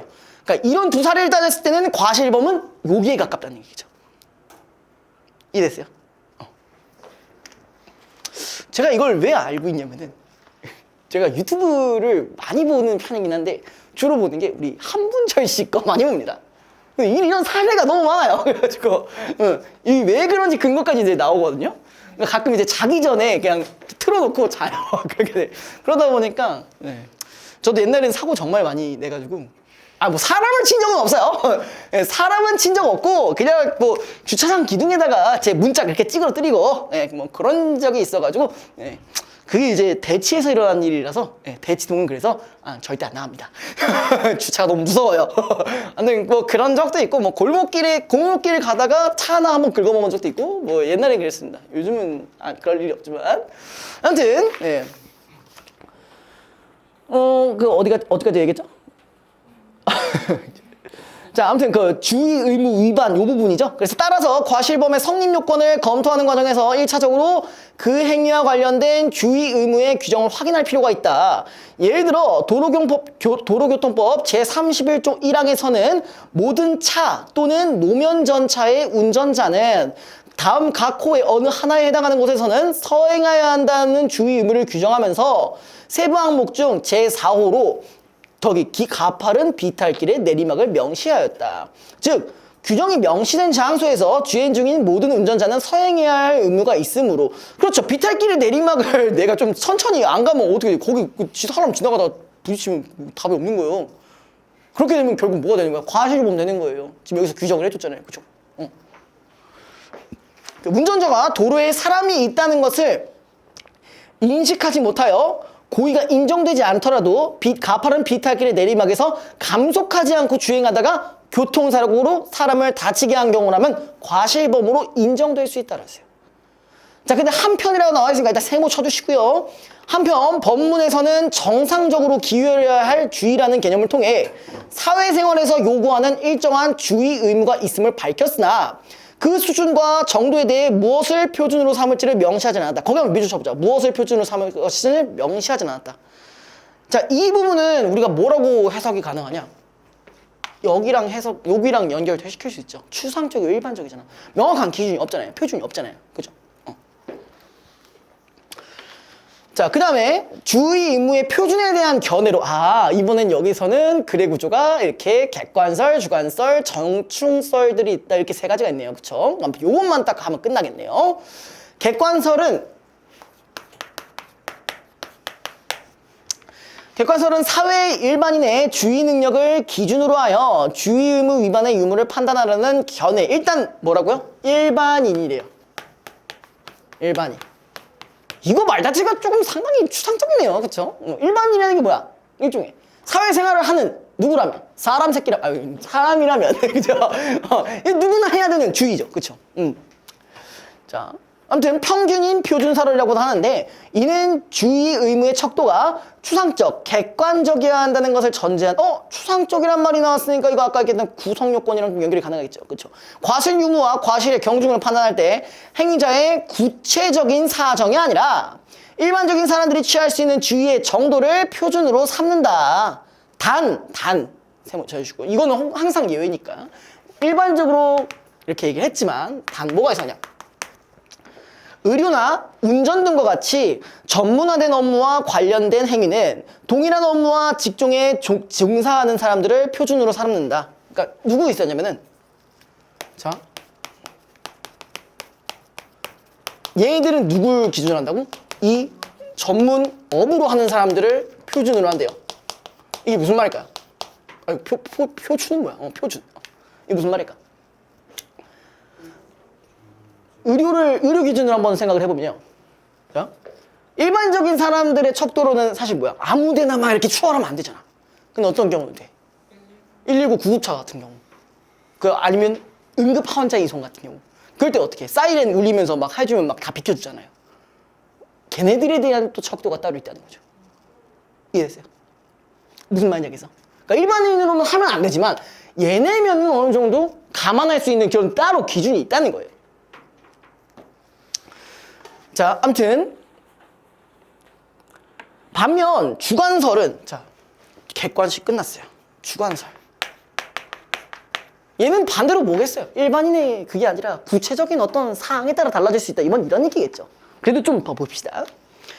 근데 봐봐. 제가 어쨌든 이 지문에서 명시를 하지 않았지만 여러분들이 그렇게 되겠구나라는 예상을 하시면은 좀 더 시간을 단축할 수가 있겠죠. 그죠? 이걸 인식하냐 아니냐에 따라서는 좀 달라질 수 있어요. 시간이. 아시겠죠?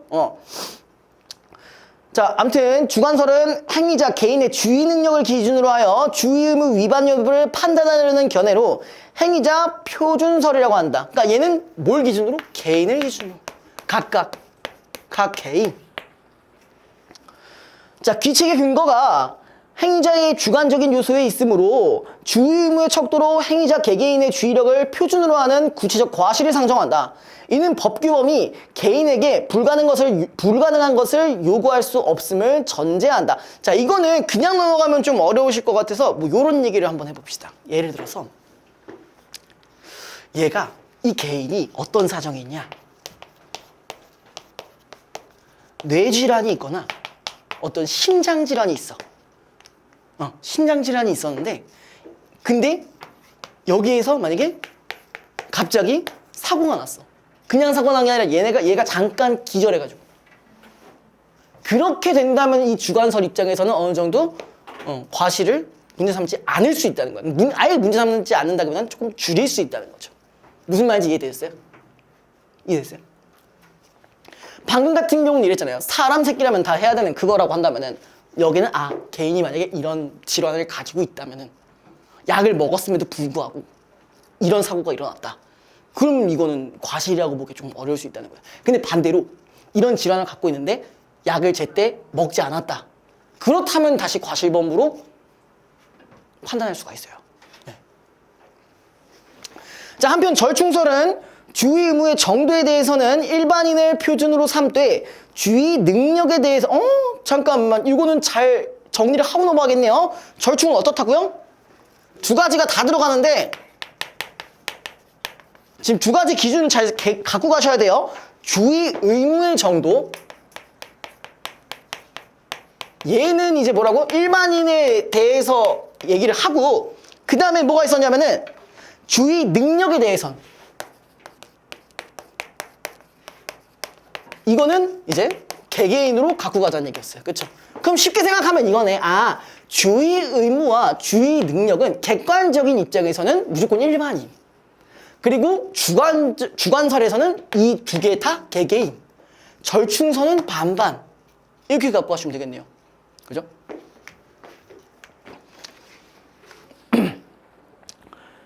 자, 그 다음에 이중표준설이라고 하는데 우리나라는 평균인 표준설을 따르는 게 통설이다. 그럼 우리는 주로 뭘 쓴다고요? 평균인 표준설이니까 객관설이죠. 그럼 우리나라 같은 경우는 여기에 적용한다는 얘기네요. 보통. 자, 평균인 표준설은 법규범의 선도적 예방적 기능을 강화하고 과실로 인한 사고가 대량으로 발생하는 영역에서 행위자가 준수해야 할 주의 의무가 정형화, 표준화되어 적용되도록 만든다는 장점이 있다. 그러니까 얘는 뭐야? 정형화 동그라미, 표준화 동그라미. 그리고 뭘 예방할 수 있어요? 대량으로 발생하는 과실 사고를 예방할 수 있다. 이런 장점이 있죠. 요거 됐어요? 자, 근데 하지만 이는 사회 구성원에게 일상에서 남다른 주의를 기울이면서 살아가도록 강요하므로 정상적인 사회생활을 영위하는 것을 어렵게 만들 수 있다. 예를 들어 자동차 교통, 의료, 건설, 공장, 원자력 발전 등은 현대의 복잡한 산업사회에서 유용성이 있는 필수 불가결한 영역이지만 항상 일정한 위험을 수반한다. 그렇겠죠? 그렇죠? 의료 같은 경우는 실제 사망사고가 있을 수도 있고요. 그렇죠? 건설에서도 그렇고요. 원자력도 그렇고 모든 곳에서는 목숨과 직결된 위험이 있을 수 있어요. 그렇죠? 여기에 일반적인 주의 의무를 적용한다면은 예견된 결과를 피하기 위해서는 업무를 중단하거나 시설을 제거할 수밖에 없으므로 사회 전체가 거기 밑줄 정체될 수 있다 했어요. 그러니까 예방할 수 있다는 장점은 있는데 뭐가 있을 수 있다? 사회가 정체될 수 있다. 그럼 이렇다는 얘기는 자 여기는 어쨌든 플러스적인 부분이지만 여기서는 마이너스적인 부분으로 볼 수 있다는 거죠. 그렇죠? 그래서 과실의 주의 의무 범위를 제한하기 위해 등장한 이론이 바로 허용된 위험이다 라고 했어요. 그럼 새로운 개념이 또 나왔네요. 뭐야? 허용된 위험이래요. 행위자가 구성 요건에 해당하는 결과를 피하기 위한 조치를 충분히 했다면은 비록 그 행위가 중대한 피해를 초래하더라도 행위자에게 과실 책임을 지울 수 없다는 것이다. 그럼 이 얘기는 어떻게 정리해 줄까? 자, 뭐가 있다면, 뭘 충분히 했다면? 주의를 충분히 했어요. 그쵸? 그죠? 주의를 충분하게 했음에도 뭐가 생기는 경우? 중대한 피해가 생긴 경우. 그러니까 이런 조건 하에서는 어떻게 되겠다? 과실을 묻지 않는다라는 얘기야. 이게 지금 허용된 위험에 대한 얘기.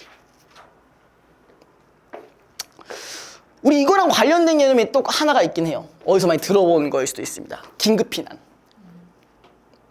예를 들어 이거예요.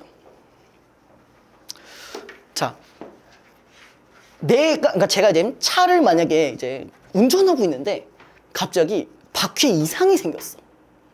바퀴에 이상이 생겨가지고 그 우회전을 제대로 못하는 상황이야.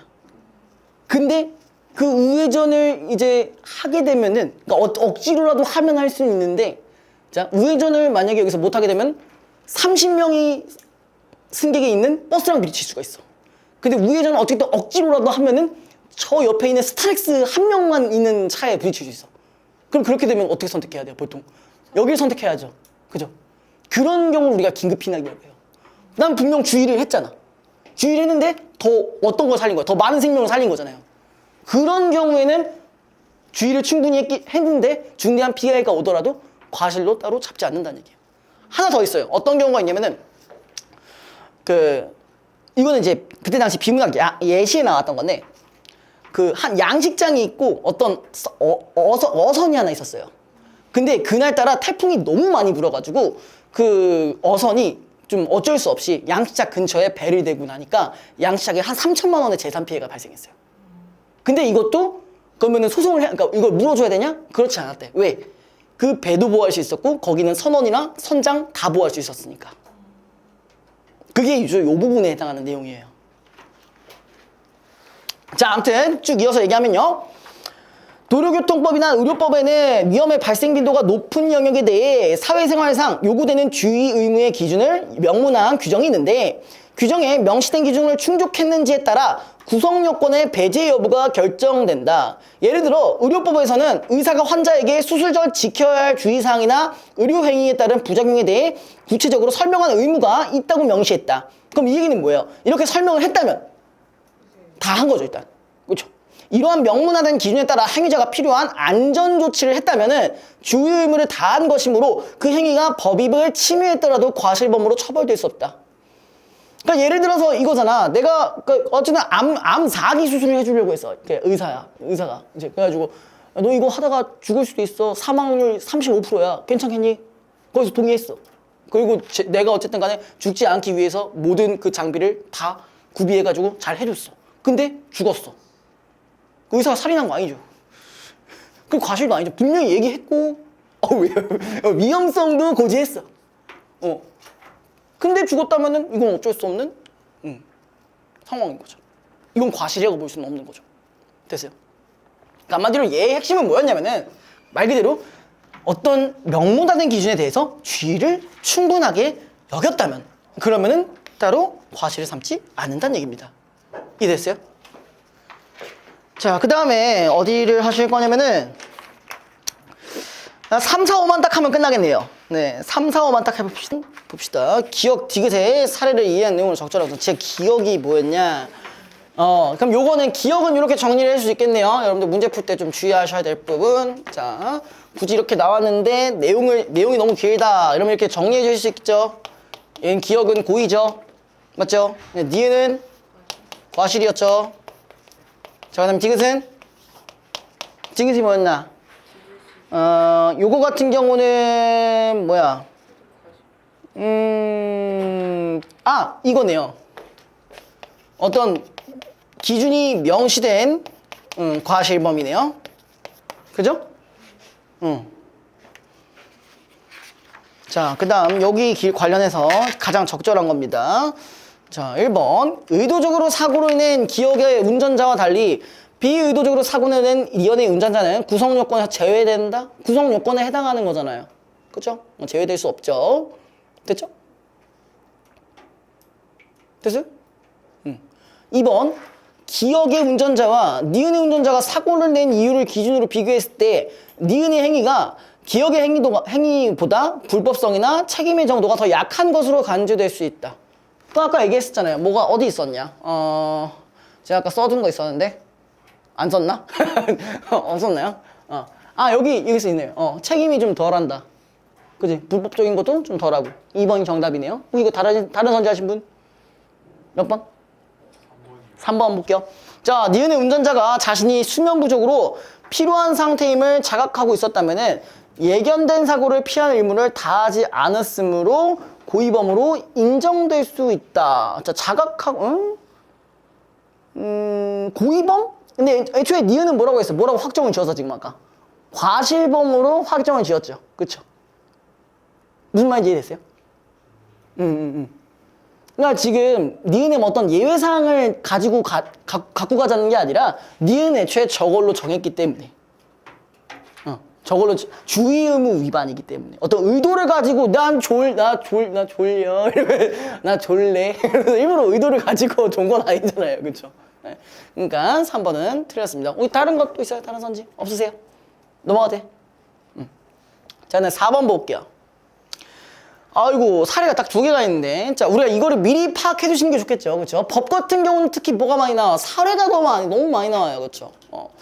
자, 일단 사례 1번 보시면요. 1번 의사인 갑에게 수술을 받던 중에 환자 을이 과다출혈로 사망했다. 조사 결과 평소 고혈압을 앓던 을이 지속적으로 먹던 아스피린을 수술을 앞두고도 복용한 것이다. 아스피린은 혈소판의 응고를 막아 지혈을 방해하는 약물로 과다출혈이 우려되는 수술을 앞두고 의사가 환자에게 일정 기간 복용 중단을 지시해야 되는 약물 중 하나이다. 자, 여기서 조금 더 가볼까요? 자, 얘는 두 가지의 경우가 있을 겁니다. 뭐가 있어요? 의사가 어떤 주의를 해야 되는 주의 의무를 한 경우, 그러니까 이 수술은 과다출혈이 발생할 수 있으니까 저런 약물을 복용하면 안 된다라고 한 말도 있을 거고요. 두 번째는 뭐야? 따로 말을 하지 않는 경우가 있겠네요. 그쵸? 그럼 여기 같은 경우는 과실이 인정되겠네요. 그쵸? 근데 여기 같은 경우는 우리가 이거 만약에 절충설에, 그러니까 뭐야?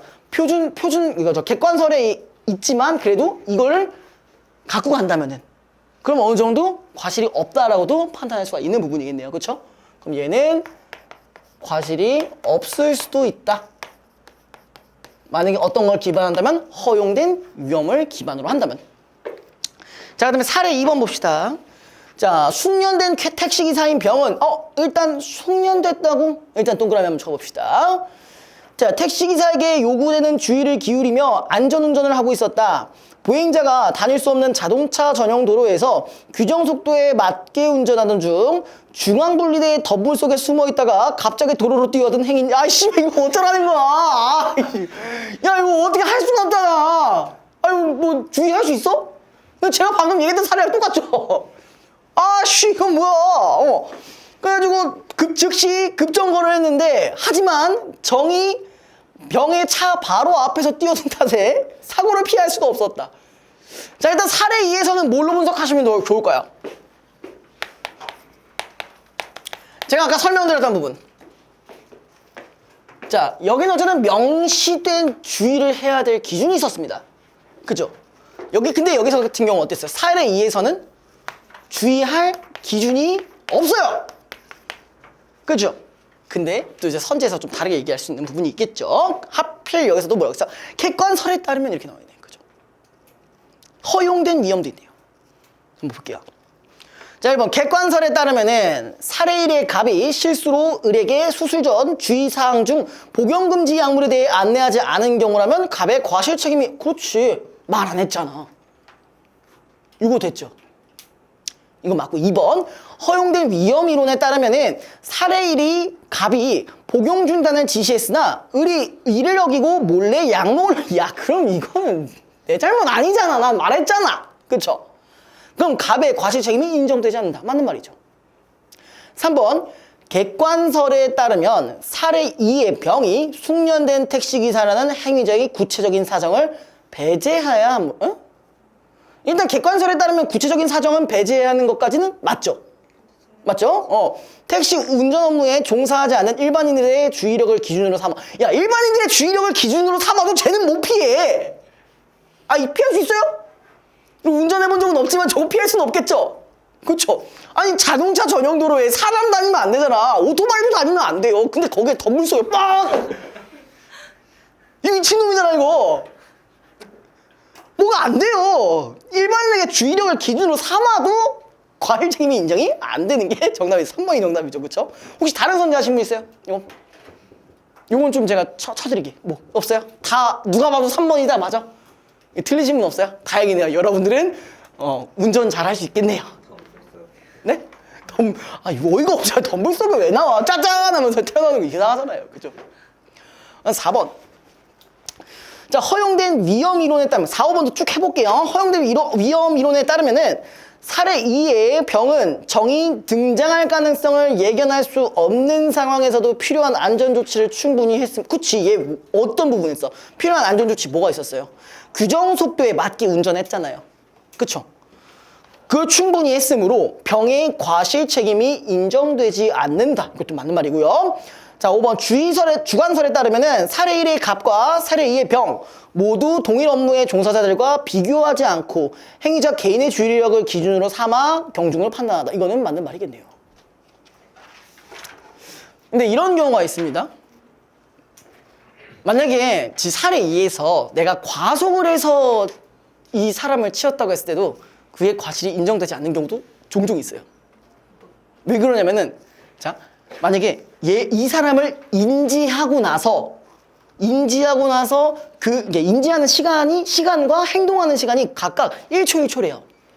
그러니까 1초 만에 발견하고 1초 만에 브레이크를 밟는 게 일반적이에요. 그래서 보통 3초를 기준으로 하거든요. 그래서 3초 안에 얘가 정상 속도를 내더라도 갈 수 있는 거리가 얘를 어쨌든 부딪혀야 되는 상황, 부딪힐 수밖에 없는 상황이다. 그럼 과실이 인정이 안 돼요. 근데 만약에 그거보다 뭐 더 지나가게 됐어. 그러면 이제 과실이 되는 거죠. 그런 사례도 있습니다. 아, 한문철 짱이네. 배경이 지금 오지게 들어들. 자, 아무튼. 자, 4번. 자, 우리가 어휘. 이거 진짜 틀리면 안 되죠. 자, A와 가장 가까운 것은 일단 A가 뭐였니? 책임을 지울 수 있다. 이기는 해요. 그쵸? 이거 일단 뭐야? 일종의 책임감. 뭐 이런 거죠. 그죠? 그러면 4번이 제일 적당하겠죠. 혹시 이거 다른 거 하신 거? 다른 거 하신 분? 혹시 있습니까? 자신있게 손 드셔도 됩니다. 없어요? 틀리신 분 없습니까? 그럼 넘어가도 됩니까? 근데 2번이 몇 번인데요? 2번이요? 2번? 네. 2번이요. 너무 많죠. 왜? 혹시 다른 문제 푸신 분이 있어요? 다른도 뭐 답을 얘기하면 해드릴 수는 있으니까. 다 풀었어요? 1번에 4번입니다.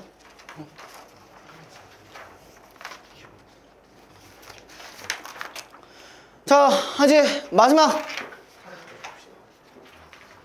왜? 왜? 친구는 아까 그거 다 풀으셨어요? 진짜로? 다 푸셨냐고요? 다 맞은 거예요? 다 푸셨어요? 아까 3, 4, 5, 됐어요? 응. 자, 마지막 하고 마무리할 건데, 자, 이번에는, 아이고, 과학이네요. 과학이에요. 단백질.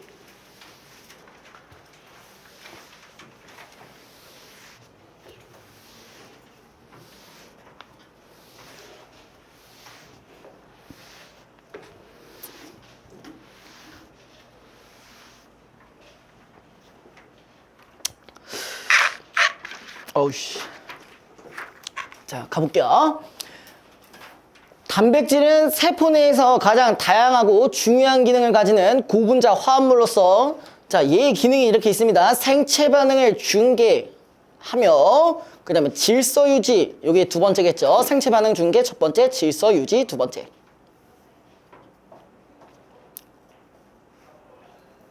그 다음에 아미노산은 이러한 단백질을 구성하는 기본 단위로 아미노산이 결합되어 있는 구조를 폴리펩타이드라고 한다. 그냥 얘는 뭐야? 아미노산 결합하면 이런 친구다. 그냥 전으로만 보시면 되겠네요. 단백질은 이러한 폴리펩타이드 사슬로 구성되어 있으며 대개 100개 이상의 아미노산으로 구성된다라고 되어 있습니다. 아미노솔의 서열은 단백질의 구조뿐만 아니라 단백질의 고유한 기능도 결정한다라고 되어 있네요. 자, 일단 이거는 생각해 볼 필요가 있어요. 자, 일단 단백질을 기준으로 했을 때 자, 가장 최소 단위가 뭐였어요? 아미노산이었어요. 그쵸? 자, 얘네들이 뭉치면 뭐가 된다고? 폴리펩타이드가 된대요. 근데 우리는 어쨌든 문제 풀 때는 굳이 백이 그것까지 생각하기엔, 용어까지 생각하기엔 너무 시간이 없고 힘드니까 폴리라고 쓰셔도 상관은 없죠. 그죠? 자, 단백질은 어떤 구조를 이루는지 따라, 잠깐 그 전에 하나 있었네. 하나 정보가 더 있었어요. 아미노산의 서열은 뭐라고 돼 있어요? 그 두 가지 기능이 있다고 했었죠. 그죠? 어떤 구조적인 부분이 있고 기능적인 부분도 갖고 있다고 하고 있네요. 그죠? 요거는 갖고는 가셔야 됩니다. 자, 그 다음에 단백질은 어떤 구조를 이루는지에 따라 여러 단계로 나눌 수가 있다. 이런 거 정말 싫어요. 그쵸? 1차 구조는 자, 단백질을 구성하는 아미노산의 서열을 뜻한다. 그럼 얘 옆에 이렇게 하고 갑시다. 1차 구조. 그죠? 1차 구조. 그 다음에 단백질을 구성하는 아미노산의 서열은 생물의 유전 정보에 의해서 결정되는데 아미노산 중 하나라도 다른 아미노산으로 대체된다면은 모양과 기능에 영향을 미칠 수 있다. 있다. 그러니까 이게 만약에 서열이 뭐가 된다면 변동이 된다면 뭐야? 변화가 많이 일어날 수 있다라고 했었습니다. 요거 하나 가져가시고요. 자, 그 다음에 아미노산 간의 수소 결합에 의해 형성되는 2차 구조. 자, 그 다음에 2차 구조는 어떻게 갖고 가야 돼요? 자, 얘는 지금 우리가 이렇게 얘기를 하고 있어요. 아미노산 플러스 수소. 이렇게만 갖고 가세요. 얘는 폴리펩타이드의 사슬의 일부가 꼬이거나 접히면서 나타나는 특정한 패턴을 의미한다. 그러면 이렇게 생각하면 되겠네요. 자, 얘는 좀 쉽게 얘기해서 얘 폴리 이 친구의 패턴이라고 보시면 되겠네요. 이렇게 연결 가능합니까? 네. 그 다음에 이러한 패턴의 모양에 따라 2차 구조는 알파 나선 구조, 베타 변품 구조 등으로 구분된다. 그냥 얘는 이런 게 있다고만 갖고 가세요. 단백질이 제대로 기능하기 위해서는 이러한 특정 패턴을 지닌 긴 폴리펩타이드 사슬이 복잡한 3차원의 형태로 바뀌어야 한다. 2차 구조를 가진 단백질은 다시 3차원적으로 접혀 입체 구조를 가지게 되는데 이 구조를 3차 구조라고 한다. 자, 왜 이렇게 말이 설명이 깁니다. 그쵸? 그럼 3차 구조는 어떻게 생각하시면 돼요? 2차에서 플러스 뭐가 되는 경우? 접힌 경우, 그죠? 어떤 식으로? 3차원으로 접힌 경우, 그죠? 이렇게 이해되시죠? 자, 이 구조를 3차 구조라고 하는데 이때 폴리펩타이드 사슬이 접히는 과정을 단백질 접힘이라고 한다. 그럼 여기서 이게 나오겠네. 아, 단백질 접힘은 3차 구조에서 나는 단백질. 얘가 접히는 부분은 3차 구조에서 나타나는 현상. 그 다음에 4차 구조는 3차 구조가 여러 개 결합되어 이루어진 것을 가리키는데 자, 4차도 마찬가지. 그러니까 점점점 진화하는 거네요. 그쵸? 3차들 간에 결합이 있는 경우. 이렇게 했었는데 자, 1, 2차 구조는 생체 내에서 단독으로 존재할 수 없지만 3차 구조부터는 안정화되어 단독으로 존재할 수 있다. 그럼 이렇게만 갖고 가시면 되겠네요. 자, 여기서 여기까지는 단독이 안 된다. 여기 같은 경우는 단독 존재가 가능하다. 이렇게 갖고 가시면 되겠네요. 자, 그다음에 단백질 접힘이 이러한 원리 중 하나라. 잠깐 다시. 자, 여기서 단백질 접힘이라고 했어요. 이거 어디라고 했죠? 3차 구조에서 나타나는 걸 했어요. 그쵸? 자, 이 원리 중 하나로 아미노산 사이에 상호작용이 있다라고 했어요. 일단 이 접히는 부분이 이제 2차에서 3차 넘어가는 사이에서 발생하는 거 맞죠? 맞죠? 여기 사이에서 뭐라고 나와 있다? 아미노산끼리의 상호작용이 있대요.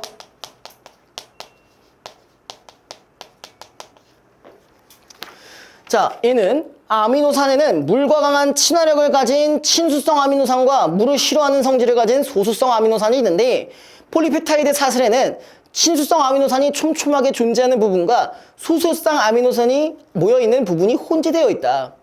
세포의 내부는 거의 수분으로 가득 차 있으므로 소수성 아미노산들끼리는 물에 닿는 부분을 최소화하기 위해 서로 뭉쳐 단백질 안쪽으로 접혀 들어간다.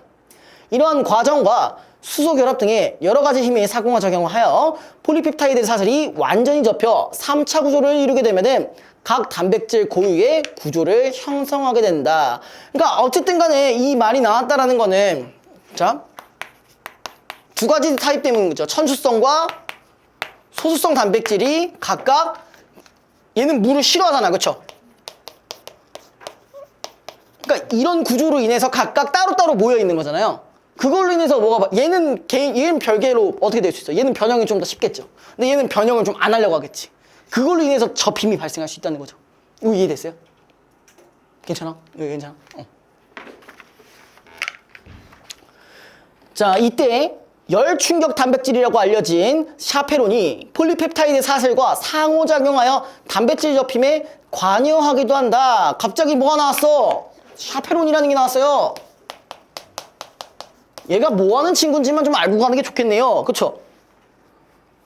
샤페론은 폴리펩타이드 사실이 미리 접히지 않도록 안정화시켜 단백질이 제대로 접히도록 도와주거나. 자, 얘는 두 가지 기능이 있대요. 자, 단백질의 접힘이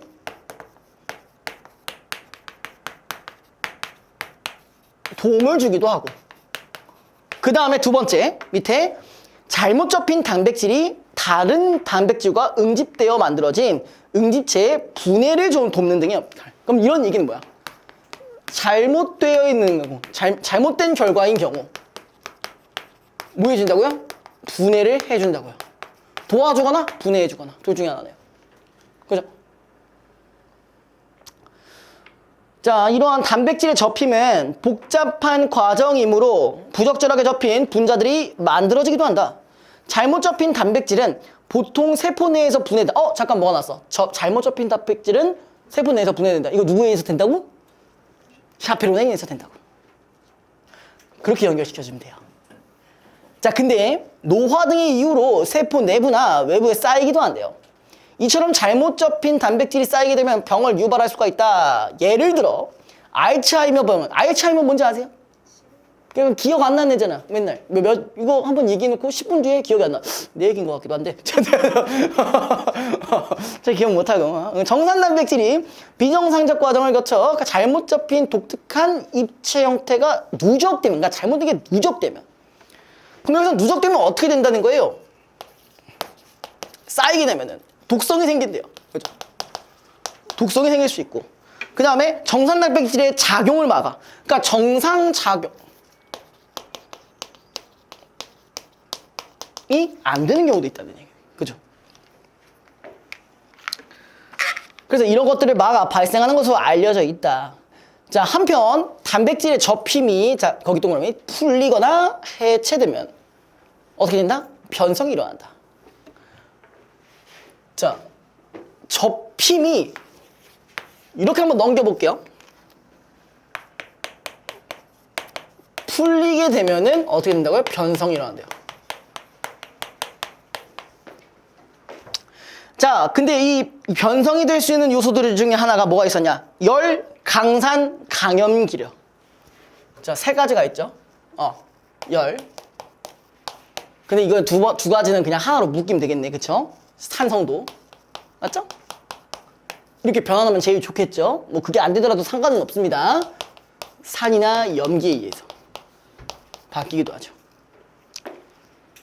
자, 예를 들어서 세포 내에서 기능하는 단백질 중 효소는 중성 pH에서 3차 구조를 유지할 수 있으며 강산 또는 강염기 혹은 높은 온도에서는 수소 결합이 거기 밑줄 대부분 파괴된다고 했어요.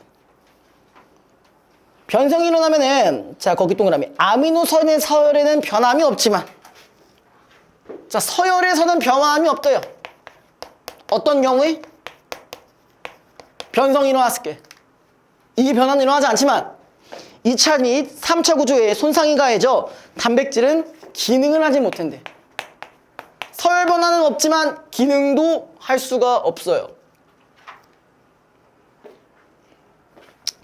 변성은 특별한 경우에는 가역적이기 때문에 변성의 요익이 제거되면 원래 고유의 구조로 다시 접힐 수 있다. 특별한 경우라고 되어 있습니다. 그럼 이렇다는 얘기 뭐예요? 일반적으로는 안 된다는 얘기겠죠. 그러나 대부분의 단백질에는 일단 변성이 일어나면 영구적으로 변형된 채로 남는 비가역적인 변화가 일어난다. 쉽게 말해서, 자, 여러분들, 자, 팔에 만약에 염산이 들어갔어. 팔 기능 할 수 있어요? 뭐 할 수도 있겠지. 적게 없어지면. 맞잖아. 적게 없어지면 가능할 수도 있지. 근데 막 한 번에 염산 드럼통으로 막 샤워한다고 생각해봐. 나 있어요? 사람 없어요. 누군지 몰라요. 그래서 그런 경우가 있잖아요. 그 보통 살인범들이 약간 그 시체를 없애기 위해서 강산성 용기에 그 시체를 담그거나 강한 염기성 그거기에 담그기도 해요. 그래서 가끔 그런 것도 있잖아요. 막 락스 냄새가 너무 진하게 난다 막 이런 거 있잖아요. 다 냄새 빼려고 하는 거잖아요. 단백질 변성을 이용한 그런. 제가 왜 이상한 얘기를 하고 있죠? 그냥 범죄 저지르라는 얘기도 아니고 내가 구성 요건에 해당할 수 있습니다. 자, 알겠죠? 자, 요거는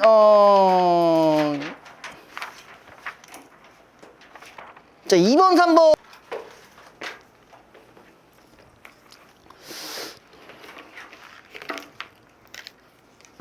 자, 2번 바로 볼게요. 단백질의 구조에 대한 이해로 적절하지 않은 것은 자, 1차 구조에 따라 자, 1차 구조가 우리 아까 뭐라 했죠?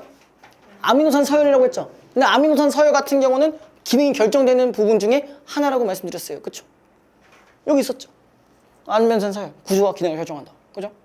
그럼 이건 맞고요. 자, 그다음에 2번 2차 구조를 다닌 단백질은 다시 3차원으로 접혀 입체 구조. 그치? 여기에 이제 요 과정이 있었죠. 그쵸? 3번 2차 구조가 3차 구조가 되는 원리 중 하나로 아미노산 사이에 상호작용이 있다. 여기 안에 아미노산 상호작용 있다. 말씀드렸죠? 그럼 더 쉬웠죠?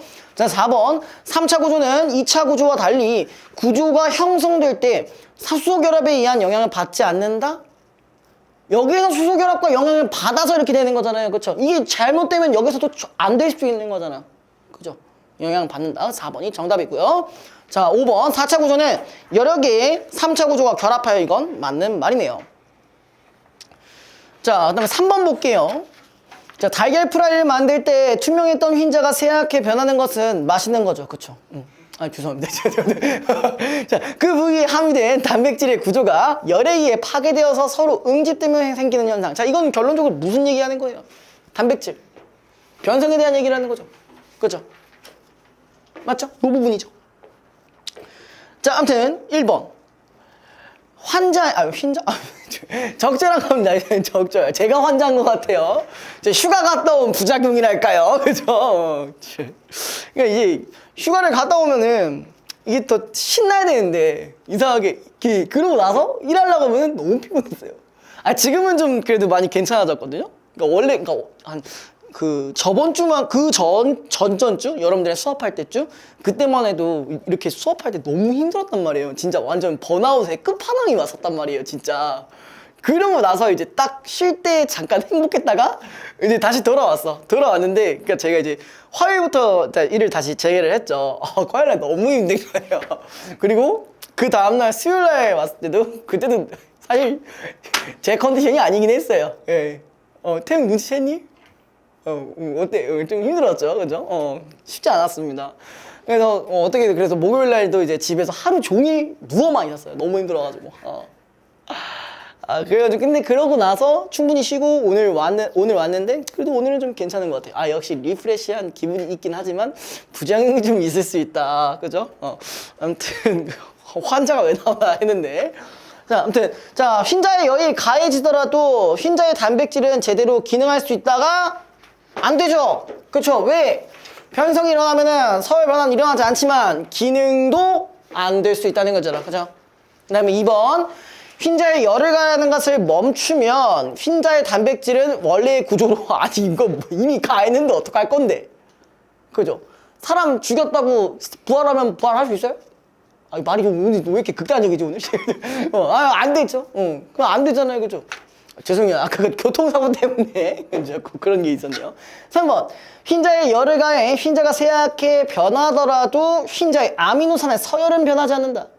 요게 맞는 말이겠죠. 그쵸? 자, 변성 중에 이런 말이 있었어요. 자, 서열 변화는 없었다라는 얘기가 있었기 때문에 3번이랑 충분히 연결이 가능했었고요. 4번도 볼게요. 흰자에 열을 가하면은 흰자 단백질을 구성하는 폴리펩타이드 사실의 일부가 꼬이거나 접힌 원래의 형태가 유지가 애지간하면 안 되죠. 그쵸? 일반적인 경우는 안 된다 했었어요. 그쵸? 자, 5번 흰자에 열을 가하면은 흰자 단백질을 구성하는 아미노산의 수소 결합은 유지되지만 3차 구조는 유지되지 못한다. 둘 다 유지 안 되는 거 아니에요? 그죠? 다 난리 나잖아. 그죠? 그래서 3번이 정답이고요. 4번 볼게요. 야, 또 알츠하이머 이거 얘기인가요? 자, 보기 한번 보고 갈게요. 미국 의대의 연구팀이 샤페론 단백질의 활동을 촉진하여 알츠하이머 병의 치료 가능성을 보여주는 약물을 개발 중이라고 했다. 자, 그럼 이 말에서 알 수 있는 게 뭘까요? 우리가 아까 지문에서 뭐 있었어? 알츠하이머가 생기는 부분이 뭐야? 샤페론이 제대로 기능을 하지 못한 경우였죠. 두뇌를 제대로 못한 경우. 그죠? 샤페론 단백질은 보호자 맥의 자가 포식 과정에서 정산 단백질과는 다른 독특한 입체 형태를 가진 타우 단백질을 분해한다. 연구팀은 약물을 이용해 샤페론 단백질이 이러한 결함이 있는 타우 단백질과 결합하여 결함이 있는 타우 단백질을 세포 소기관으로 운반해 분해하는 과정을 원활히 수행하도록 하였다. 샤페론 단백질이 결함이 있는 경우 타우 단백질을 세포 소기관으로 운반하기 위해서는 세포 소기관 수용체에 잘 접촉할 수 있어야 되는데 연구팀이 개발한 약물은 이 수용체의 수를 증가시켜 자 거기 밑줄 쳐봅시다. 수용체의 수를 증가시킨대. 그래서 활동 가능성을 높이죠. 했대. 요거는 주목하실 필요 있어요. 보기에서 갖고 가셔야 되는 포인트겠네요. 자, 적절하지 않은 거니까 볼게요. 자, 보호자 맥의 자가 포식 과정에서는 자, 이 어떤 경우에요? 샤페론이 타우 거 잡아먹는 거죠? 그죠? 비정상적인 과정을 거쳐 잘못 잡힌 단백질이 세포 내에서 분해되는 과정. 그치? 분해해야지. 잘못된 건 분해해야죠. 자, 2번. 샤페론 단백질의 활동 가능성을 높이고자 한 것은 자, 여기까지 끊어주시고요. 자, 샤페론 단백질이 할 수 있는 역할이 두 가지가 있었어요. 뭐 있었어요? 애초에 접힘에 대해서 도움을 주거나 아니면 아예 잘못된 거는 분해한다고 했어요. 그죠? 근데 여기서 지금 뭐라고 돼 있냐? 샤페론 단백질이 폴리펩타이드 사실이 미리 접히지 않도록 돕는 역할? 이게 아니죠. 왜? 타우 단백질은 이미 얘는 잘못된 애잖아. 잘못된 애니까 이미 잘못 접힌 애예요. 그래 얘를 분해를 시켜줘야 되는 거잖아요. 요 기능이 아니라 요 기능으로 갖고 가는 게 맞죠. 혹시 2번 정답 안 하신 분 있어요? 다른 선지. 이거 이해되셨어요? 안 됐어? 됐어요. 진짜로? 네. 알았어요. 몇 번을 하셨어요? 3번. 또 다른 선지 있어요? 또? 없으세요? 4번이요. 미리 좀 얘기해주세요. 이렇게 미리 안 하고 그냥 그렇다 하다가 여러분들 이제 구모 때 다 썰리면 답 없어요. 알겠죠? 미리 얘기해주세요. 제가 매번 얘기하죠. 모르는 건 죄가 아니라고. 모르는 건 괜찮아요. 지금부터 어쨌든 알고 가시면 돼요.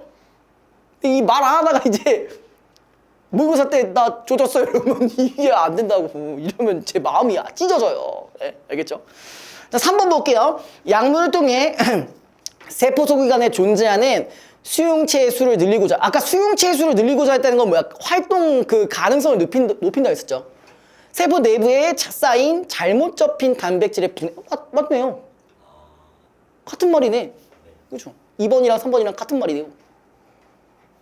그러면은 그다음에 4번 결함이 있는 타우 단백질을 원활히 분해하고자 한 것은 잘못 접힌 단백질이 신경 독성을 나타내거나 정산 단백질의 작용을 막는 것을 방지하기 위했다. 이거는 왜 틀렸다고 했어요, 혹시? 우혁이 너 4번 아니었어? 네. 왜 이걸 냈어요? 이게 여기 있었거든요. 잘못 접힌 단백질이 이런 경우를 한다고 했었어요. 독성이 생길 수 있고. 그리고 정상작용이 안 될 수 있다고 했었어요. 지문에서. 잘 보셔야 됩니다. 그죠? 혹시 5번도 있어요? 없어요? 네, 그러면은 오늘은 여기까지 합시다. 오늘은 웬일로 좀 일찍 끝나는데, 그죠? 그리고 우혁이는 잠깐 기다리시고 나머지 분들은 아침 8시 40분에 물론 뭐 조금 늦으셔도 뭐 괜찮긴 하지만 축구한다고 하면 죽여버릴 거야. 축구 아니야. 내일 담임쌤은 상담을 왜 주말에 하고 있어? 사이콘 저 근데 모의고사 받아가지고 1권 끝났고 2권? 그럼 뽑아줄 테니까 잠깐만 기다려.